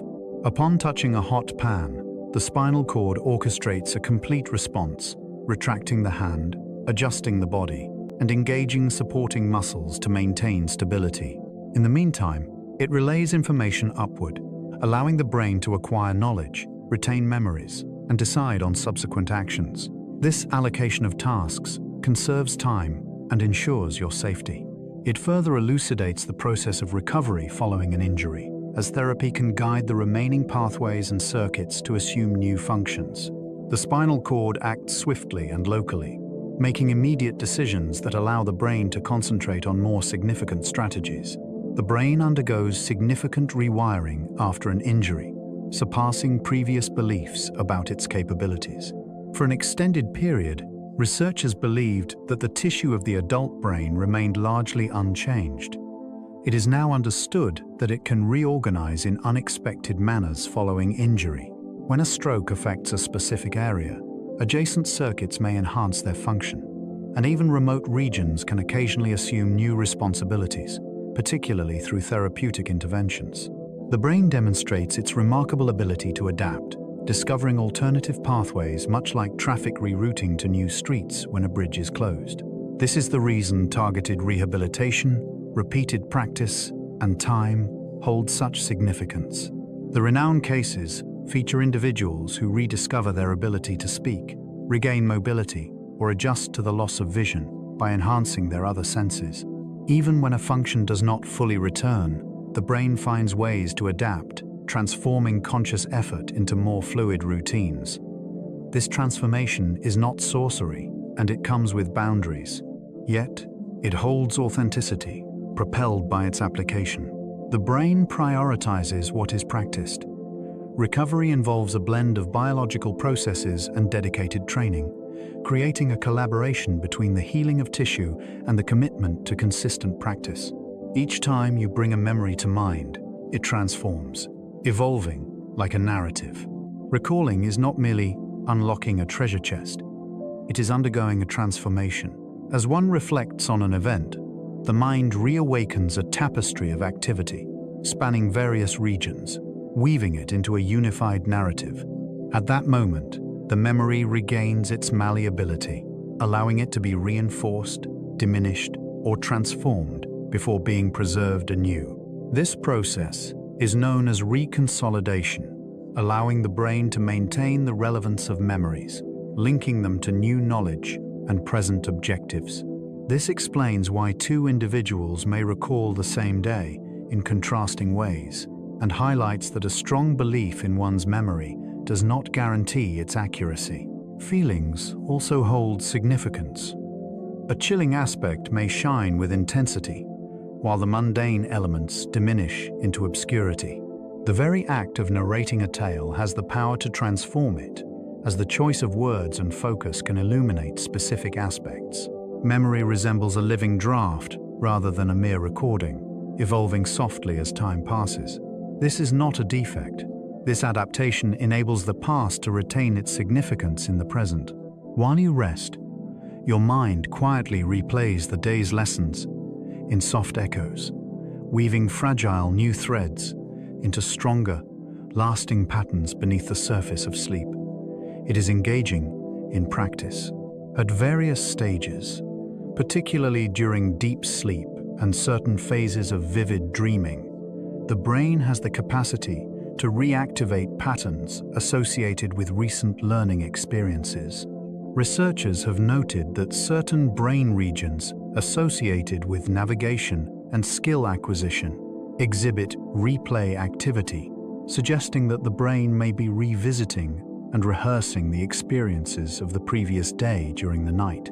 This replay aids in solidifying delicate new memories and weaving them together with established knowledge. That is why a piece of music, a new dance step, or a study session can take on a fresh clarity after a good night's sleep. Rest plays a crucial role in determining what holds significance.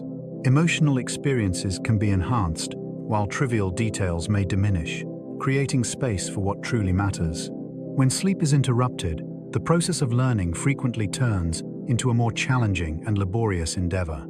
Learning remains possible, yet the mind forfeits a significant offline resource. In the stillness of the night, it meticulously organizes, refines, and stores, transforming practice into skill without seeking your consent. The dreams unfold, weaving together real memories into entirely new scenes. Dreams form a unique tapestry of creativity. The mind weaves together pieces from memory, emotion, and recent experiences, crafting scenes that can appear both vivid and surreal. This blending could assist the mind in examining options, confronting fears in a secure manner, and linking concepts that remain distinct throughout the day. This is the reason a dream can merge the essence of your childhood home with the reality of your current job, or blend a familiar face with an unknown voice. The brain regions responsible for imagery and emotion can be remarkably active during dreams, while those that uphold strict logic may take a back seat, creating an environment where the most improbable narratives seem perfectly ordinary. The narrative reveals the emotional significance of dreams, mirroring stress, excitement, or lingering uncertainties. Some individuals discover solutions to problems after dreaming, not due to prophetic visions, but because dreams dissolve the typical constraints surrounding their thoughts. Even nightmares can serve as a component of education, allowing for the practice of reactions in a secure environment. Regardless of their intent, dreams unveil a consciousness that remains perpetually active, even amidst the shadows. The body's internal clock is influenced by light, regardless of the presence of clouds in the sky. Within the depths of your mind lies a timekeeper that orchestrates the rhythms of each day, with light serving as its most powerful signal. In the retina, specialized cells transmit signals to the brain's master clock, informing it of the arrival of morning. This occurs regardless of whether the light seems particularly bright to you, as the system is attuned to the overall levels of daylight and specific wavelengths. The morning light nudges the clock forward, while the bright glow of screens late at night can push it back, leading some individuals to feel as though their sleep is postponed. The clock subsequently aids in the coordination of various bodily functions, such as alertness, the timing of digestion, and the rhythms of temperature. As one journeys through various time zones, the clock fails to adjust immediately, leading to the experience known as jet lag. As days pass, the local light slowly brings about a reset. The regular morning daylight, even when obscured by clouds, serves as a subtle guide, signaling to the body the appropriate times to awaken and to relax. The perception of time is, in part, a biological instinct influenced by the movements of the sky. The rhythms of hormones play a crucial role in determining the moments of wakefulness and sleepiness. The day unfolds, influenced by unseen chemical forces. Alertness booster hormone, commonly associated with alertness, generally increases as morning approaches, aiding in waking up and energizing the body.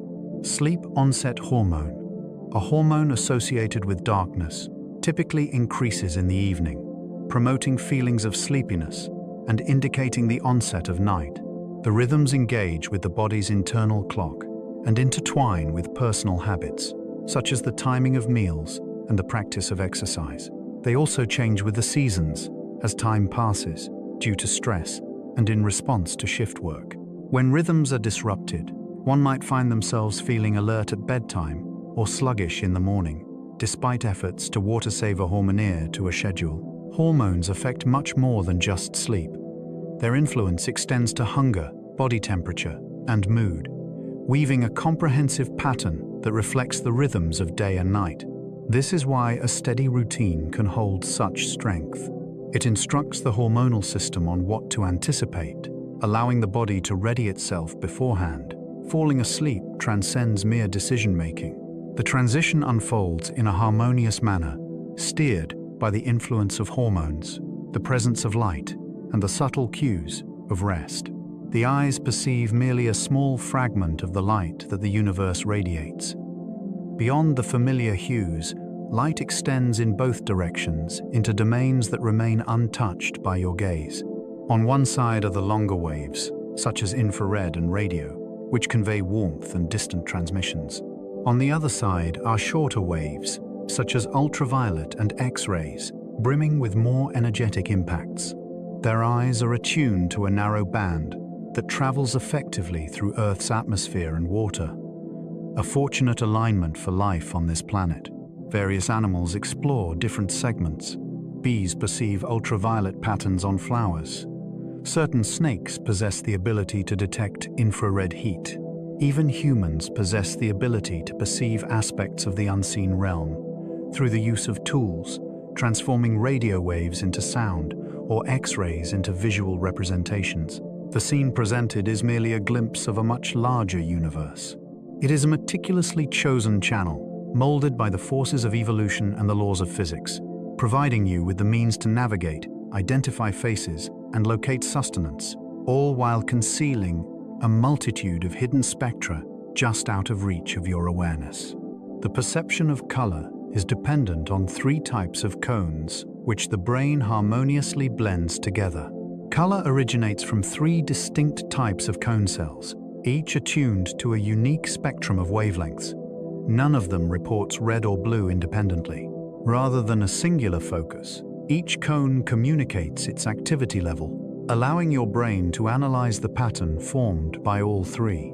Through those comparisons, it crafts an experience rich with thousands of shades, capturing even the subtle distinctions between teal and turquoise, or cream and ivory. The illumination alters the enigma. A white shirt may appear bluish in certain lighting and yellowish in others, but the mind typically adjusts for context, maintaining a reliable perception of color. This fusion can also deceive you. Some renowned visual illusions alter color merely by adjusting the surrounding tones, demonstrating that color is, in part, a matter of interpretation. Individuals differ as well. Color blindness occurs when there is a deficiency or alteration in one type of cone cell. A few individuals might possess an additional cone type, allowing them to perceive more nuanced differences. The tale of color unfolds through 3 inputs, and it does so with remarkable beauty. Voices and noise are distinguished by your ears through the timing differences perceived between each side. Within a bustling space, the subtle shapes of sound weave through the air. A sound reaches one ear a tiny fraction of a second before the other, often arriving slightly louder on the nearer side. The brain assesses those variations with remarkable accuracy, enabling it to determine the source of a voice. The information about the location transforms into a lens through which the narrative is viewed. It allows one to concentrate on the individual present while muffling the noise in the background. A talent often referred to as the cocktail party effect. The outer ear plays a crucial role in shaping sound based on its direction, providing nuanced spectral hints that assist in determining whether a sound originates from above, below, or behind. When hearing in one ear diminishes, the ability to navigate spatial sounds becomes increasingly challenging, and bustling environments can become quite draining. With 2 healthy ears, the brain constructs an acoustic map, enabling it to monitor several speakers simultaneously, allowing one sentence to emerge prominently, akin to a melody you decide to pursue. The sense of touch encompasses various sensations such as pressure, vibration, temperature, and pain. Touch is not merely one sense. It is a symphony. Certain receptors react to consistent pressure, allowing one to perceive a handshake or the sensation of a blanket's weight. Some individuals react to the gentle flutter and subtle vibrations, allowing them to sense a phone's buzz or the unique texture of corduroy. Distinct sensors detect fluctuations in temperature, providing the soothing embrace of a warm mug or alerting you to the chill of frigid air. Then, there are pain receptors that respond to extreme heat, sharp edges, and chemical irritation, alerting us when tissue is in danger. The signals journey through various nerve fibers at distinct velocities, explaining why a pinprick is felt instantly, succeeded by a lingering, muted sensation. The mind weaves all of these elements into a cohesive experience of connection, modifying it according to focus and anticipation. Thus, a gentle touch possesses the power to calm, while the same sensation can evoke surprise when it arrives unanticipated. The skin serves as a sensory instrument, producing a symphony of notes continuously throughout each moment of wakefulness. The modulation of your pain system is influenced by where you direct your attention. Pain exists as a tangible experience, yet it cannot be reduced to a mere adjustment of intensity dictated solely by injury. The brain determines the extent to which the signal enters consciousness, influenced by factors such as danger, safety, and focus. In a moment of crisis, an individual may sustain injuries and remain unaware until much later, as the instinct for survival compels immediate action. In quieter times, the same bodily signal resonates more profoundly, as the mind has the capacity to truly hear it. The spinal cord serves a crucial function, sifting through messages prior to their arrival at the brain, while also redirecting certain signals down pathways that mitigate pain. This is one reason why slow breathing, relaxation, or distraction can be beneficial, as they help to transition the nervous system from a state of high alert. The principle is similarly illustrated through placebo effects, albeit in a different manifestation. Faith and anticipation can summon genuine chemistry, encompassing natural opioids, altering the way pain is experienced. Chronic pain occurs when the system remains sensitized, turning ordinary signals into a continuous state of alert. Seeing pain as a protective interpretation rather than merely a report of damage paves the way for treatment, patience, and hope. The brain has the remarkable ability to overlook the persistent scent of the nose, allowing it to focus on new and distinct odors that arise. Upon entering a bakery, one is enveloped by a scent that feels immense, comforting, and nearly tangible. Then, moments later, it diminishes, despite the air remaining unchanged. This phenomenon, known as sensory adaptation, enables individuals to focus on the novel rather than the familiar. The receptors responsible for detecting scents diminish their reaction to constant stimulation, while the brain also filters out familiar background signals. Such abrupt alterations become prominent, akin to smoke, gas, or spoiled food, which can be crucial for safety. This explains why you might be oblivious to the scent of your own home, while a guest can detect it right away. Adaptation allows one to avoid being consumed by personal scents, enabling focus to remain on the external environment. However, the system undergoes a rapid reset. Step outside for a moment, then come back, and the scent comes back as well. This selective fading illustrates that perception transcends mere detection. It involves a process of prioritization. The mind subtly shapes the atmosphere around you, diminishing the persistent background noise to allow a fresh sound to emerge. The texture is perceived by the tongue through touch nerves, rather than solely relying on taste buds. The enjoyment of food frequently revolves around sensation. The sensations of crunch, creaminess, fizz, and heat are perceived through touch and temperature nerves in the mouth, rather than by taste receptors. That is why a cold can render food unexciting. As the scent diminishes, the feel takes center stage, as the primary source of enjoyment. The tongue possesses a multitude of touch sensors, rendering it remarkably attuned to subtle variations in surface and thickness.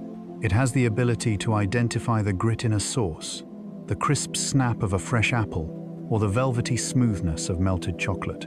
The combination of these signals, with saliva, flow, and jaw movement, creates a comprehensive mouthfeel, transforming the perception of the same flavor into something entirely distinct. Spicy foods introduce an additional dimension, as capsaicin triggers heat and pain pathways, creating a sensation of burning that transcends mere taste. The effervescence dances through both chemical and mechanical means, transforming the beverage into an exhilarating experience. Food scientists and chefs engage in this exploration continually, understanding that joy resides in sound and texture just as much as in sweetness or salt. The tongue serves as a tactile explorer, surveying each bite as if it were a vast landscape. The body perceives the position of its limbs without the need for sight, relying on body position sense. With eyes shut tight, one can reach out and touch their nose, often achieving this feat with remarkable precision. This ability arises from body position sense, the awareness of the position of your body parts in space. The sensors located in muscles and tendons convey details about stretch and tension, whereas the receptors found in joints provide additional insights regarding angles and movement. The brain weaves these signals into a dynamic tapestry, continuously refreshed with each passing moment. It is akin to ascending stairs in the dark, typing without glancing at your fingers, and walking without fixating on your feet. Body position sense is something that can be developed through training. With dedication, dancers, gymnasts, and musicians hone their craft, transforming their movements into a display of precision and grace. It is also subject to disruption. Factors such as alcohol consumption, fatigue, specific nerve disorders, or issues with the inner ear can distort the body's perception, resulting in a more challenging balance and a clumsier way of moving. Some individuals recover it following an injury by engaging in focused rehabilitation, reprogramming the brain's understanding of incoming signals. This sense is so persistent that it often goes unnoticed, yet it serves as the unseen guide behind each fluid gesture, every reach, and each step taken. The inner ear plays a crucial role in stabilizing vision by coordinating eye movements in the opposite direction of head movement. As you turn your head, the world remains clear and distinct, a testament to the swift reflex that connects the sensors in your inner ear to the muscles of your eyes. The semicircular canals sense rotation, and almost immediately, they activate the gaze stabilizer reflex, causing the eyes to move in the opposite direction. It unfolds in an instant, allowing one to read a sign while strolling, or observe a friend's expression while affirming with a nod. One can sense it by softly moving their head while concentrating on a particular word. When functioning as intended, the word remains distinct.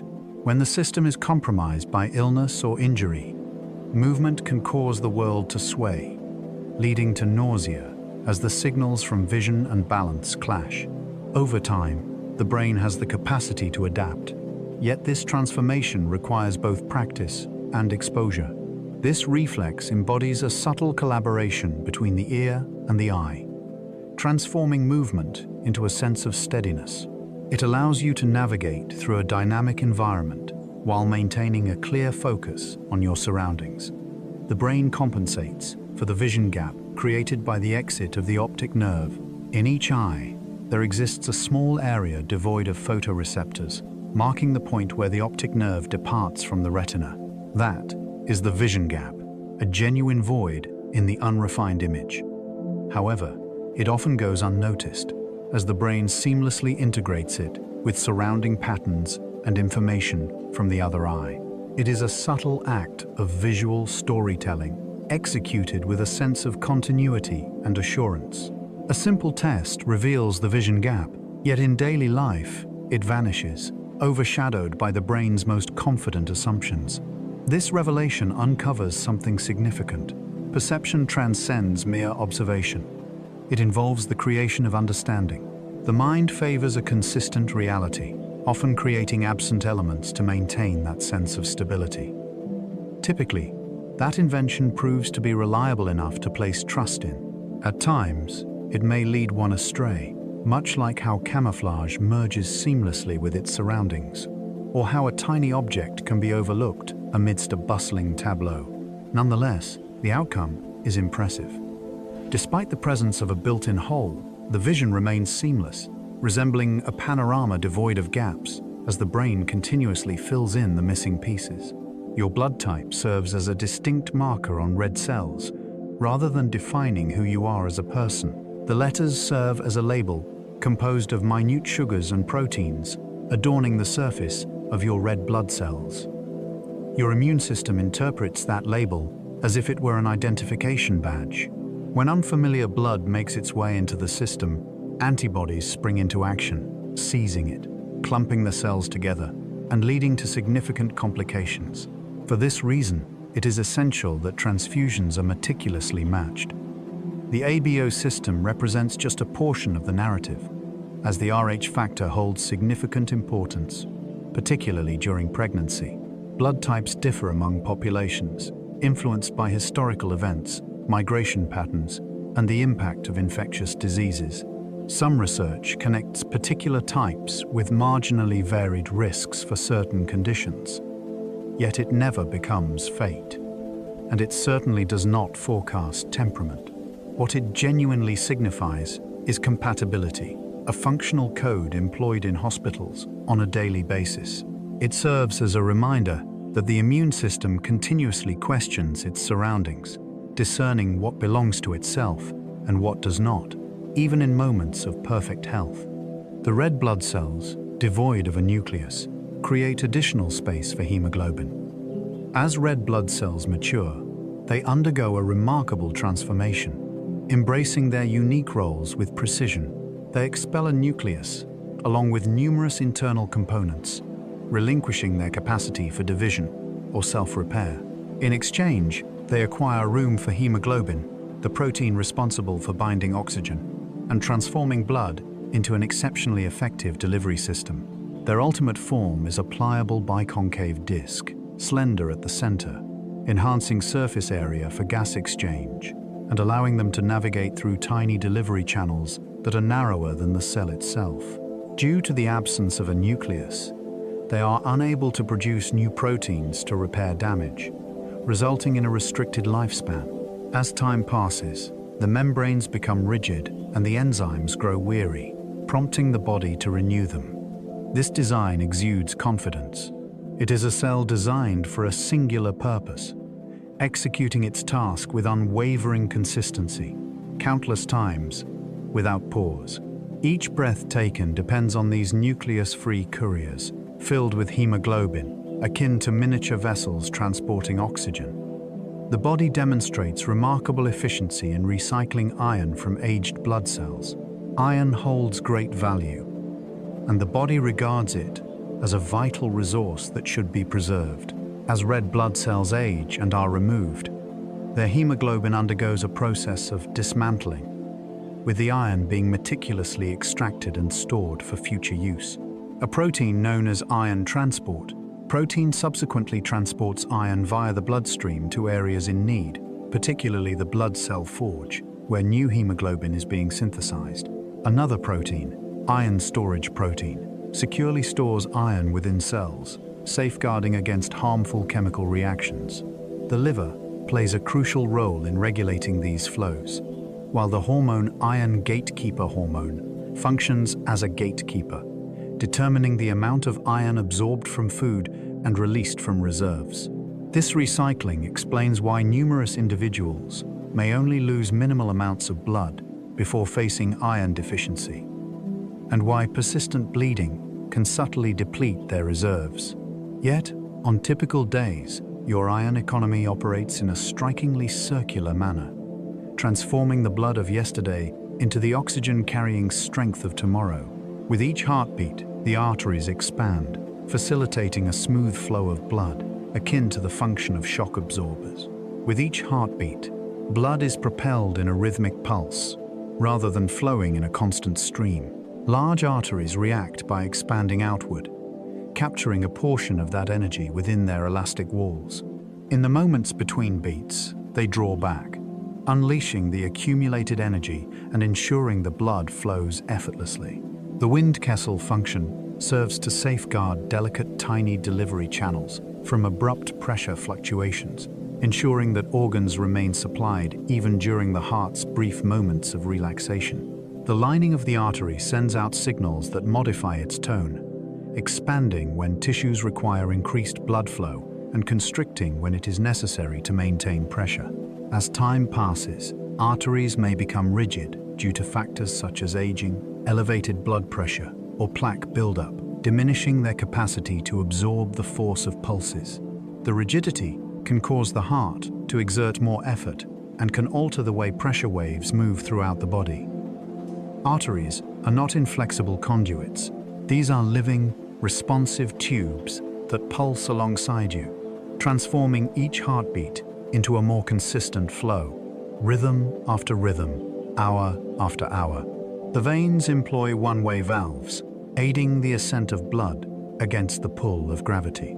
Veins transport blood back to the heart, frequently from lower regions, necessitating their effort to counteract gravity. Numerous veins, particularly those in the legs, feature one-way valves that open to allow blood to flow upward and close to prevent any backward movement. The pump is provided by your muscles. With each step, veins are compressed, propelling blood onward through the valves, reminiscent of squeezing toothpaste from a tube equipped with check doors. Deep breathing is beneficial as it facilitates the upward movement of venous blood due to pressure changes in the chest. As valves weaken or veins stretch, blood may flow uncontrollably, resulting in swelling or the development of varicose veins. Extended flights and prolonged moments of immobility can hinder venous return, highlighting the importance of movement for proper circulation. This system possesses an elegance that arises from its ability to harness the power of actions already inherent in daily life, such as walking and breathing, transforming these commonplace movements into a mechanism for blood circulation. The veins serve as the homebound pathways of circulation, while the valves act as the silent engineers ensuring that the ascent remains achievable. The body possesses the remarkable ability to swiftly redirect blood, ensuring that the brain and heart receive priority. In moments of peril, the body's circulation swiftly alters its path within mere seconds. The sympathetic nervous system directs specific vessels to tighten, particularly those in the skin and digestive tract, while ensuring that those supplying the brain and heart remain safeguarded. The blood pressure elevates. The heart pumps with greater intensity, and oxygen-rich blood is directed to the areas crucial for survival. This explains how fear can lead to cold hands, a dry mouth, and an uneasy stomach, as blood is redirected from digestion to prepare for action. As heavy exercise unfolds, blood flow undergoes a transformation, directing a greater share to the working muscles, while areas deemed less urgent experience a temporary reduction. The body accomplishes this through a precise regulation of vessel diameter, utilizing nerves and local chemical signals from tissues. It is a dynamic flow of oxygen and nutrients, perpetually adjusted. Often unnoticed, it serves as a crucial factor that enables one to sprint, lift, or respond swiftly, all while ensuring that the most vital organs remain well supplied. The lungs synchronize airflow and blood flow to optimize the absorption of oxygen. For oxygen to move into blood efficiently, the lungs must synchronize ventilation, the pathway of air, with perfusion, the pathway of blood. When a region of the lung is filled with air, the surrounding vessels expand to increase blood flow to that area. In a poorly ventilated region, vessels constrict, guiding blood toward areas with improved airflow. This local adjustment serves to minimize wasted effort, as oxygen is unable to enter blood that flows through areas devoid of air. The pattern is also influenced by gravity, as various regions of the lung receive differing quantities of blood based on the body's position. The lungs adjust in response to shifts in posture, physical activity, or the ascent to greater elevations. This alignment is one factor that allows for an increase in oxygen uptake as movement begins, occurring without the necessity of conscious control. This is also the reason certain lung diseases lead to shortness of breath, as the matching process deteriorates and blood may flow through areas that are unable to effectively oxygenate it. Your lungs serve a purpose beyond mere function. They are an astute exchanger, perpetually harmonizing air and blood as if engaged in a meticulous dance. The cells engage in a continuous process of repairing life code blueprint damage that arises from the normal functions of metabolism. Even on a tranquil day, the cells encounter a constant shower of life code blueprint damage. The normal processes of metabolism generate reactive molecules capable of damaging life code blueprint bases, while additional threats arise from sunlight, chemicals, and radiation. However, the majority of the time, health is maintained, as cells are equipped with repair crews that diligently patrol and rectify errors. Certain enzymes remove damaged bases and substitute them with new ones. Others rectify discrepancies that occur during the process of life code blueprint replication. Systems exist for addressing single-strand breaks, as well as the more perilous double-strand breaks, each equipped with distinct tools and protective measures. Cells pause their division cycle upon detecting damage, allowing time for repairs before continuing with the copying process. In instances of severe damage, cells may initiate a process of self-destruction, serving to safeguard the body from potentially harmful mutations. Cancer can emerge when these safeguards falter, highlighting the significance of life code blueprint repair as a fundamental aspect of health maintenance that often goes unnoticed. One's body subtly reviews the narrative of existence at every instant, ensuring that the manual remains clear and comprehensible as one lives, breathes, and rests. The chromosomes are capped with chromosome caps, protective structures that evolve as time passes.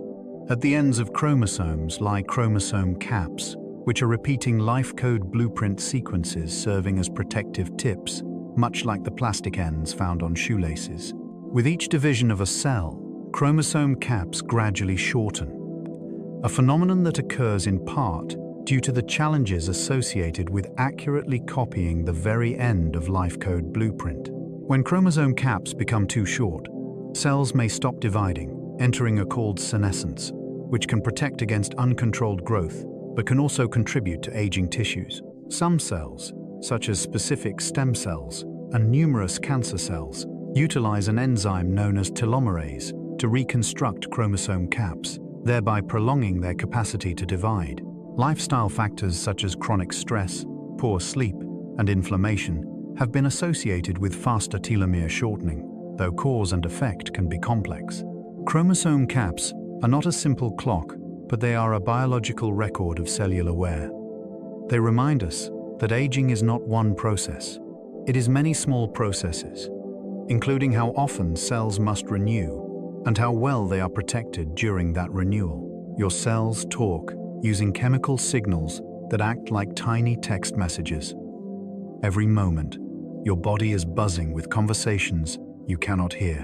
One cell releases a molecule, another cell catches it with a matching receptor, and suddenly, a whole set of actions begins.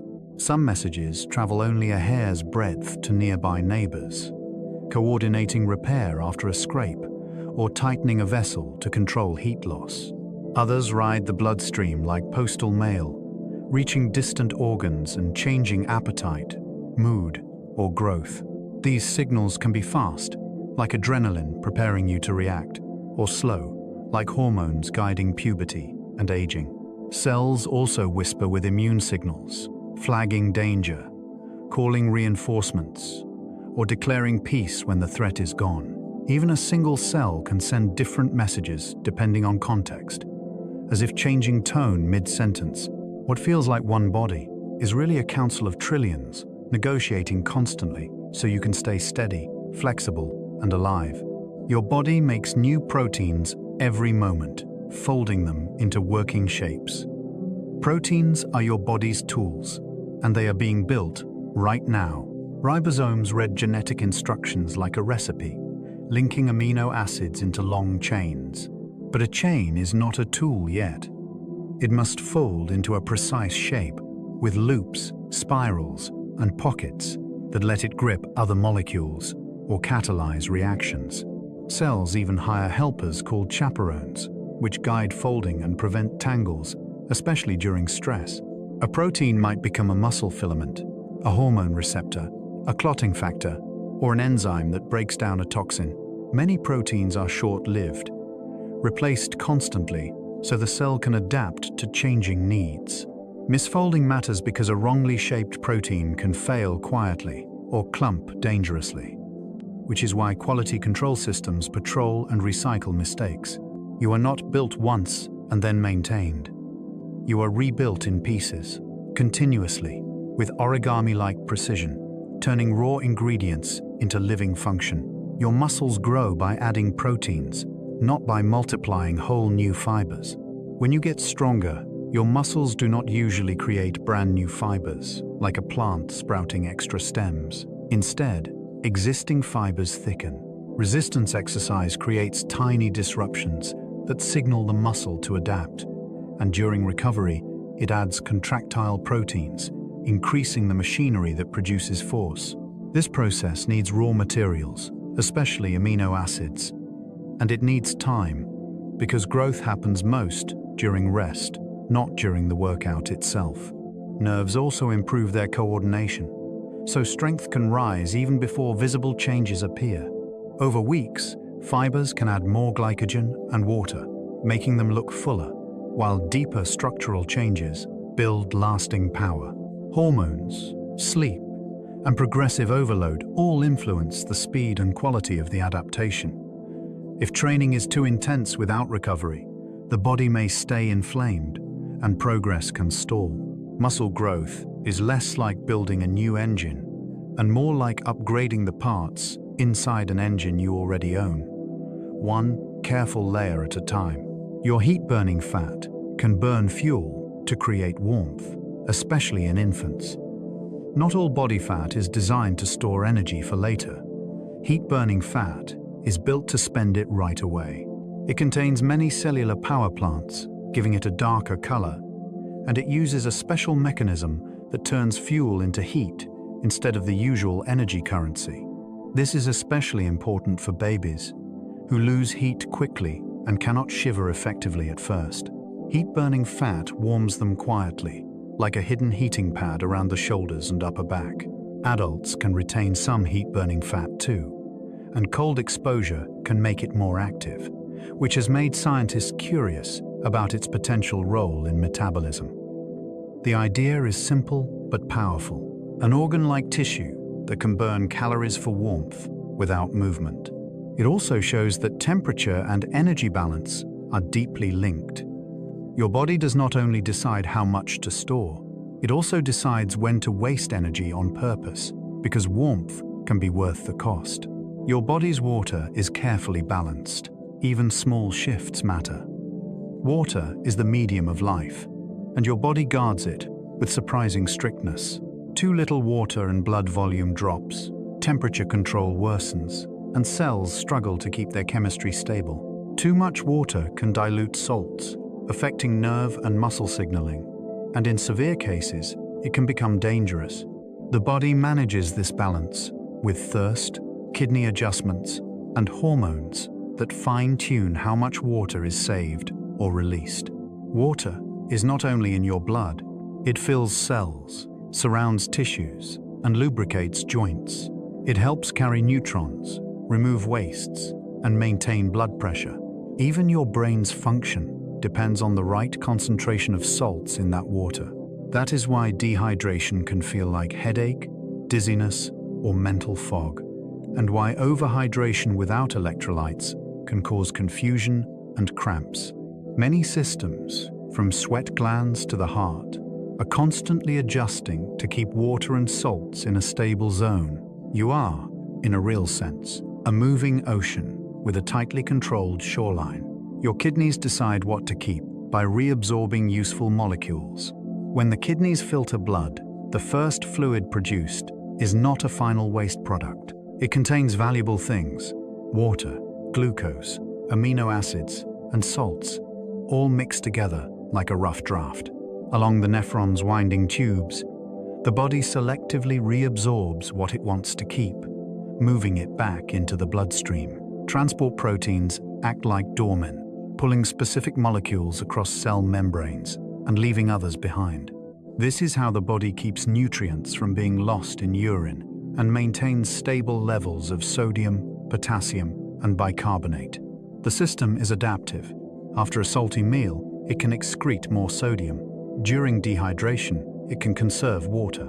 In diabetes, when blood glucose is high, the reabsorption system can become overwhelmed, and glucose spills into urine, dragging water with it. Many medications work by changing reabsorption, adjusting blood pressure or blood sugar through kidney chemistry. Your kidneys are not passive filters. They are decision makers, constantly sorting what should return and what should leave. Your urine concentration changes based on hormones that sense hydration. Your urine is a report card on the body's water management. When you are well hydrated, urine tends to be lighter and more plentiful because the kidneys can afford to let water go. When water is scarce, the body releases a hormone called water retainer hormone, or AD, which tells the kidneys to reclaim more water from the form in urine. The result is darker, more concentrated urine in smaller amounts. This change can happen quickly, especially after sweating, vomiting, or spending time in heat. The kidneys respond by adjusting channels that move water back into the blood, and they also manage salts so the body's chemistry stays balanced. Alcohol disrupts this by suppressing water saver hormone, which is why it can increase urination and leave you dehydrated. Some medical conditions also affect water saver hormone or kidney responsiveness, leading to abnormal thirst or urine output. Most days, though, this system works quietly, tuning output to match intake with elegant precision. Your body is always reading your hydration status, then rewriting the recipe for what it lets go. Your body produces sunshine hormone using sunlight and cholesterol in skin. Sunshine hormone is unusual because your body can make it rather than relying entirely on food. When certain wavelengths of sunlight reach the skin, they trigger a chemical change in a cholesterol-derived molecule, creating a precursor that is then processed by the liver and kidneys into an active form. That active form helps regulate calcium and phosphorus, supporting bone strength and many other cellular functions. Sun exposure, skin pigmentation, latitude, season, clothing, and sunscreen can all influence how much is produced. Too little sunlight can contribute to deficiency, while too much sunlight raises skin cancer risk. So the balance is personal, and often best guided by medical advice and blood testing. Diet and supplements can help when sunlight is limited. Sunshine hormone also interacts with the immune system in complex ways, and researchers continue to explore those links. What feels like a simple sunbeam can become a hormone-like signal, created in the skin, refined by organs, then used throughout the body. It is chemistry that begins in daylight and ends in living tissue. Your bones store calcium, releasing it when blood levels dip.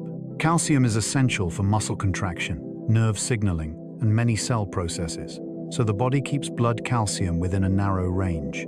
Bones serve as the main reservoir, holding a large supply locked into mineral structure. When blood calcium begins to drop, calcium releaser hormone signals bones to release small amounts and signals kidneys to conserve calcium, while activating sunshine hormone pathways that increase absorption from the gut. When calcium is plentiful, the system shifts direction, encouraging storage again. This constant exchange is why bone health is tied to more than strength.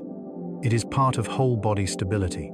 Over time, if the body must withdraw too much calcium, bones can weaken, especially when diet is low in calcium or sunshine hormone, or when hormones change with age. Weight-bearing activity helps because it encourages bones to maintain density and structure. To your skeleton is not only support and protection, it is a living mineral bank, making deposits and withdrawals every day to keep your blood chemistry steady. Your grip texture lines improve grip by channeling moisture away from skin. Look closely at a fingertip, and you will see a landscape of ridges and valleys, shaped before you were even born. Those ridges do more than leave marks on glass. They can improve contact with surfaces by managing tiny films of moisture and oils that would otherwise make skin slip. The grooves act like miniature drainage paths, breaking up wet patches so friction stays reliable when you handle a mug, turn a page, or twist a jar lid.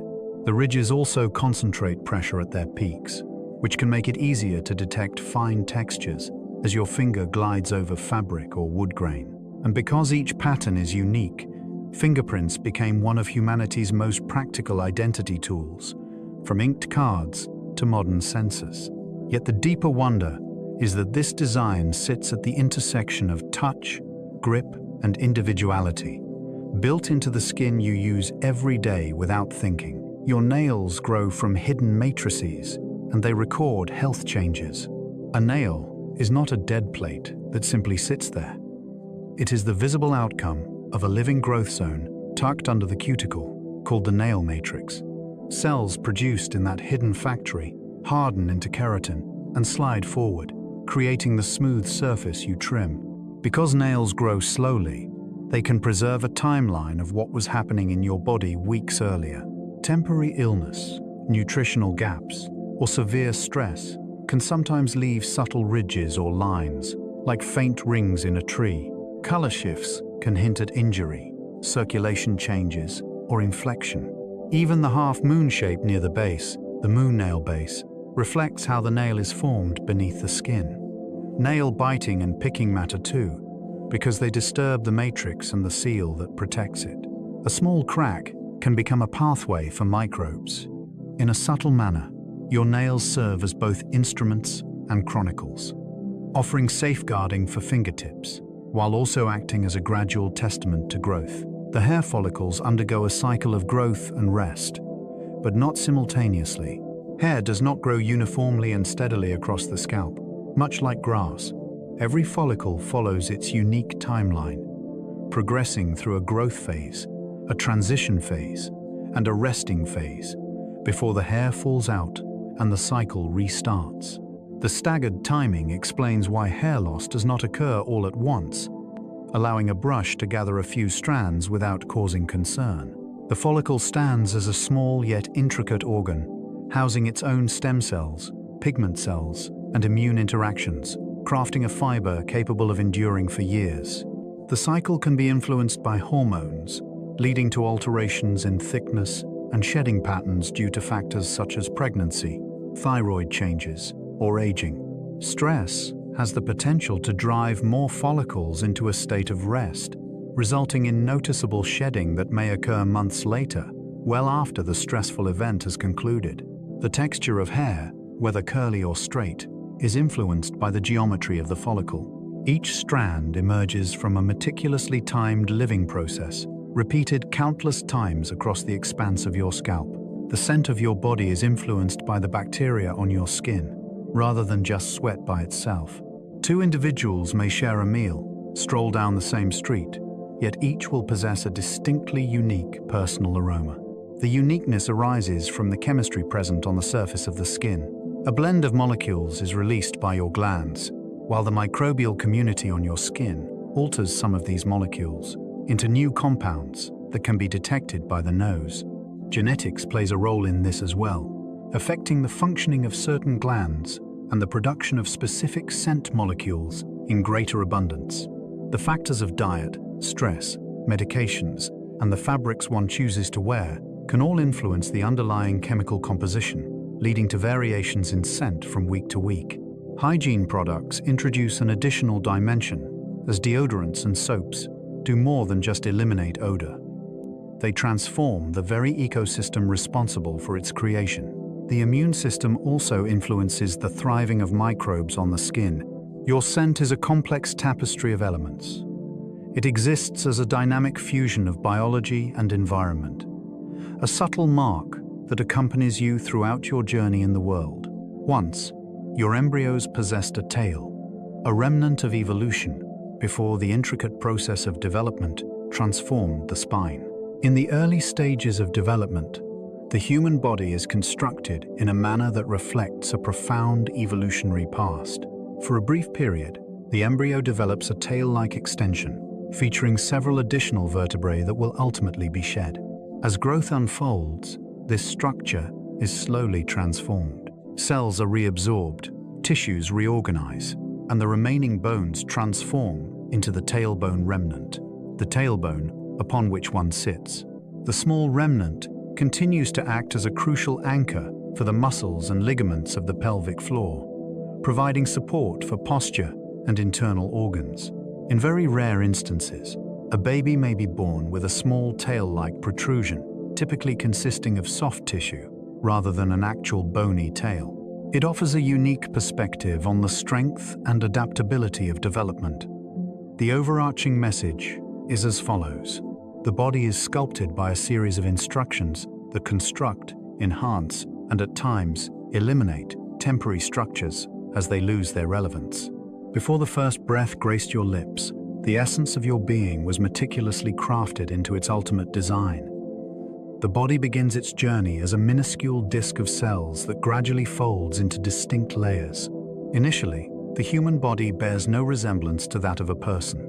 It begins as a modest, flat disc of cells. Then, through coordinated movements, the disc begins to fold, thicken, and organize into layered sheets. The layers serve as the essential building blocks for organs and tissues. A single layer emerges, giving rise to both the skin and the nervous system. Another shapes muscles, bones, and a significant portion of the circulatory system. Another transforms into the lining of the gut and lungs, along with various associated organs. The choreography exhibits remarkable precision. Cells move, water, savor, hormonere, divide, and communicate, determining the location of the head, the formation of the spine, and the establishment of left and right in the body. Minor missteps in timing can lead to significant outcomes, which is why the development process incorporates numerous checkpoints and self-correcting mechanisms. What appears to be a fluid creation is, in reality, a series of intricate folds, turns, and commitments, reminiscent of origami, shaped by the principles of chemistry. From a disc to a body, form unfolds through movement. A life support partner serves as a temporary organ that establishes a life support system. For months, the life support partner serves as a vital connection between parent and developing baby. It establishes itself and develops a complex web of blood vessels that deliver nutrients and oxygen near the baby's circulation, while maintaining a separation between the two blood supplies in the typical manner. It also eliminates waste, functioning as a unified partner for the lungs, kidneys, and digestive system. Beyond its role in transport, it serves as a vital endocrine powerhouse, releasing hormones that support pregnancy, adjust metabolism, and prepare the body for birth and lactation. The life support partner serves a protective function, filtering certain threats while allowing others to pass through, and it transmits antibodies that offer initial immune protection following birth. It stands as an impressive testament to the art of biological engineering, crafted within the constraints of time. Once delivery occurs, it becomes unnecessary, and the body expels it, bringing its brief, intense journey to a close. Few organs possess such vital importance, intricate complexity, and fleeting existence. For a time, it exists as a complete realm of support, cultivated for a singular purpose, only to be softly put aside. The immune system acquires the ability to recognize and accept its own tissues, preventing any self-attack. From the very beginning of existence, the immune system encounters a perilous trial. It must react with intensity to genuine dangers, while simultaneously acknowledging your own cells as a place of belonging. That equilibrium is achieved through rigorous training. During the development of immune cells, numerous ones that exhibit a strong reaction to the body's own molecules are either eliminated or reprogrammed. Others are directed to become regulatory cells, tasked with soothing unwarranted reactions and averting friendly fire. This tolerance extends beyond just the body's own tissues. It also encompasses benign foods and numerous microbes that coexist with you, particularly in the gut. In moments when tolerance falters, the body may turn against itself, leading to autoimmune diseases that affect the joints, nerves, skin, or organs. Allergies represent a unique misfire, wherein benign substances are perceived as dangers. The rarity of this occurrence is what makes it truly remarkable. Your immune system serves a purpose beyond mere defense. It serves as a diplomat, mastering the art of restraint, acknowledging a sense of belonging, and upholding harmony within a collective of ever-evolving components. The body has the ability to generate natural pain soothers, which are natural substances that help alleviate pain. Natural pain soothers serve as a component of the body's internal pharmacy. These are molecules that interact with opioid receptors, diminishing the sensation of pain and simultaneously affecting mood and stress reactions. During intense exercise, they can be released, which is one reason why some individuals describe experiencing a runner's high, a serene uplift following the effort. They may also rise during laughter, connection, music, or moments of relief, aiding the body in recovering from tension. In times of crisis, this chemistry enables one to persist, even in the face of injury, providing a crucial opportunity to attain safety. Natural pain soothers do not simply eliminate pain, as if flicking a switch. The volume is adjusted, altering the way the brain perceives signals from the body. Interactions with other systems, such as adrenaline and alertness booster hormone, play a crucial role in shaping the overall experience of challenge and recovery. This ability reveals that pain transcends mere raw signals from tissue.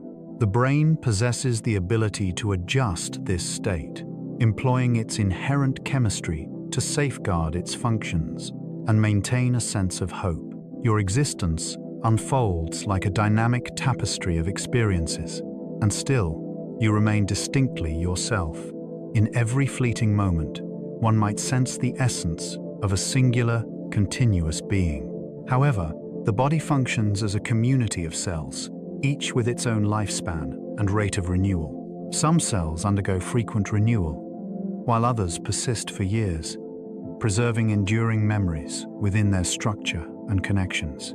As old cells retire, new ones emerge to fill their roles, following the directives of life code blueprint and responding to local signals that maintain the organization of tissues. Nonetheless, identity endures. A portion of that continuity arises from the nervous system, which upholds patterns of connection and memory. The essence arises from the consistent cadence of bodily functions, breath, heartbeat, and hormones, ensuring that the inner realm remains balanced, allowing the mind to acknowledge its own existence. The immune system plays a crucial role in maintaining the integrity of the self, effectively differentiating between one's own tissues and external invaders. The peculiar allure lies in the fact that you embody both transformation and permanence. One is replaced in pieces, repaired in layers, and remodeled across years, yet the essence of being remains intact. You are not an inanimate object. It is a process that embodies a form. As the gentle journey through the human body draws to a close, one can allow the wonder to settle softly, like a blanket, finding its place. They wandered through a vibrant world that continually thrived, even in moments of quietude. A mind that reshapes and anticipates, crafting a consistent perception of existence from subtle hints of illumination and noise. A heart that tirelessly measures time, delivering life through vessels that extend to every corner of your body. The lungs exchanged breath with the world, while the skin stood vigilant at the boundary. The immune system, ever learning and remembering, exercised restraint as thoughtfully as it selected its defenses. The quiet intelligence of hormones and rhythms is listened to, alongside the muscles and tendons that store springy power. Bones are acknowledged for their strength and minerals, while the senses weave together touch, taste, balance, and sight. And now, there is no need to grasp any of it firmly. Allow it to flow within you like serene waters, imparting a gentle warmth that fosters gratitude for the elements that guide you through each mundane day.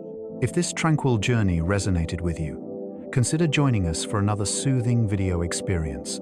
If one remains awake, they may effortlessly allow the next to commence, drifting gently from one serene curiosity to another. If this episode has offered you a moment of tranquility, consider supporting the channel by liking, subscribing, or sharing your thoughts below, allowing more weary minds to discover this space. For now, let your shoulders relax, allow your jaw to relax, allow your breathing to become slow, relaxed, and effortless.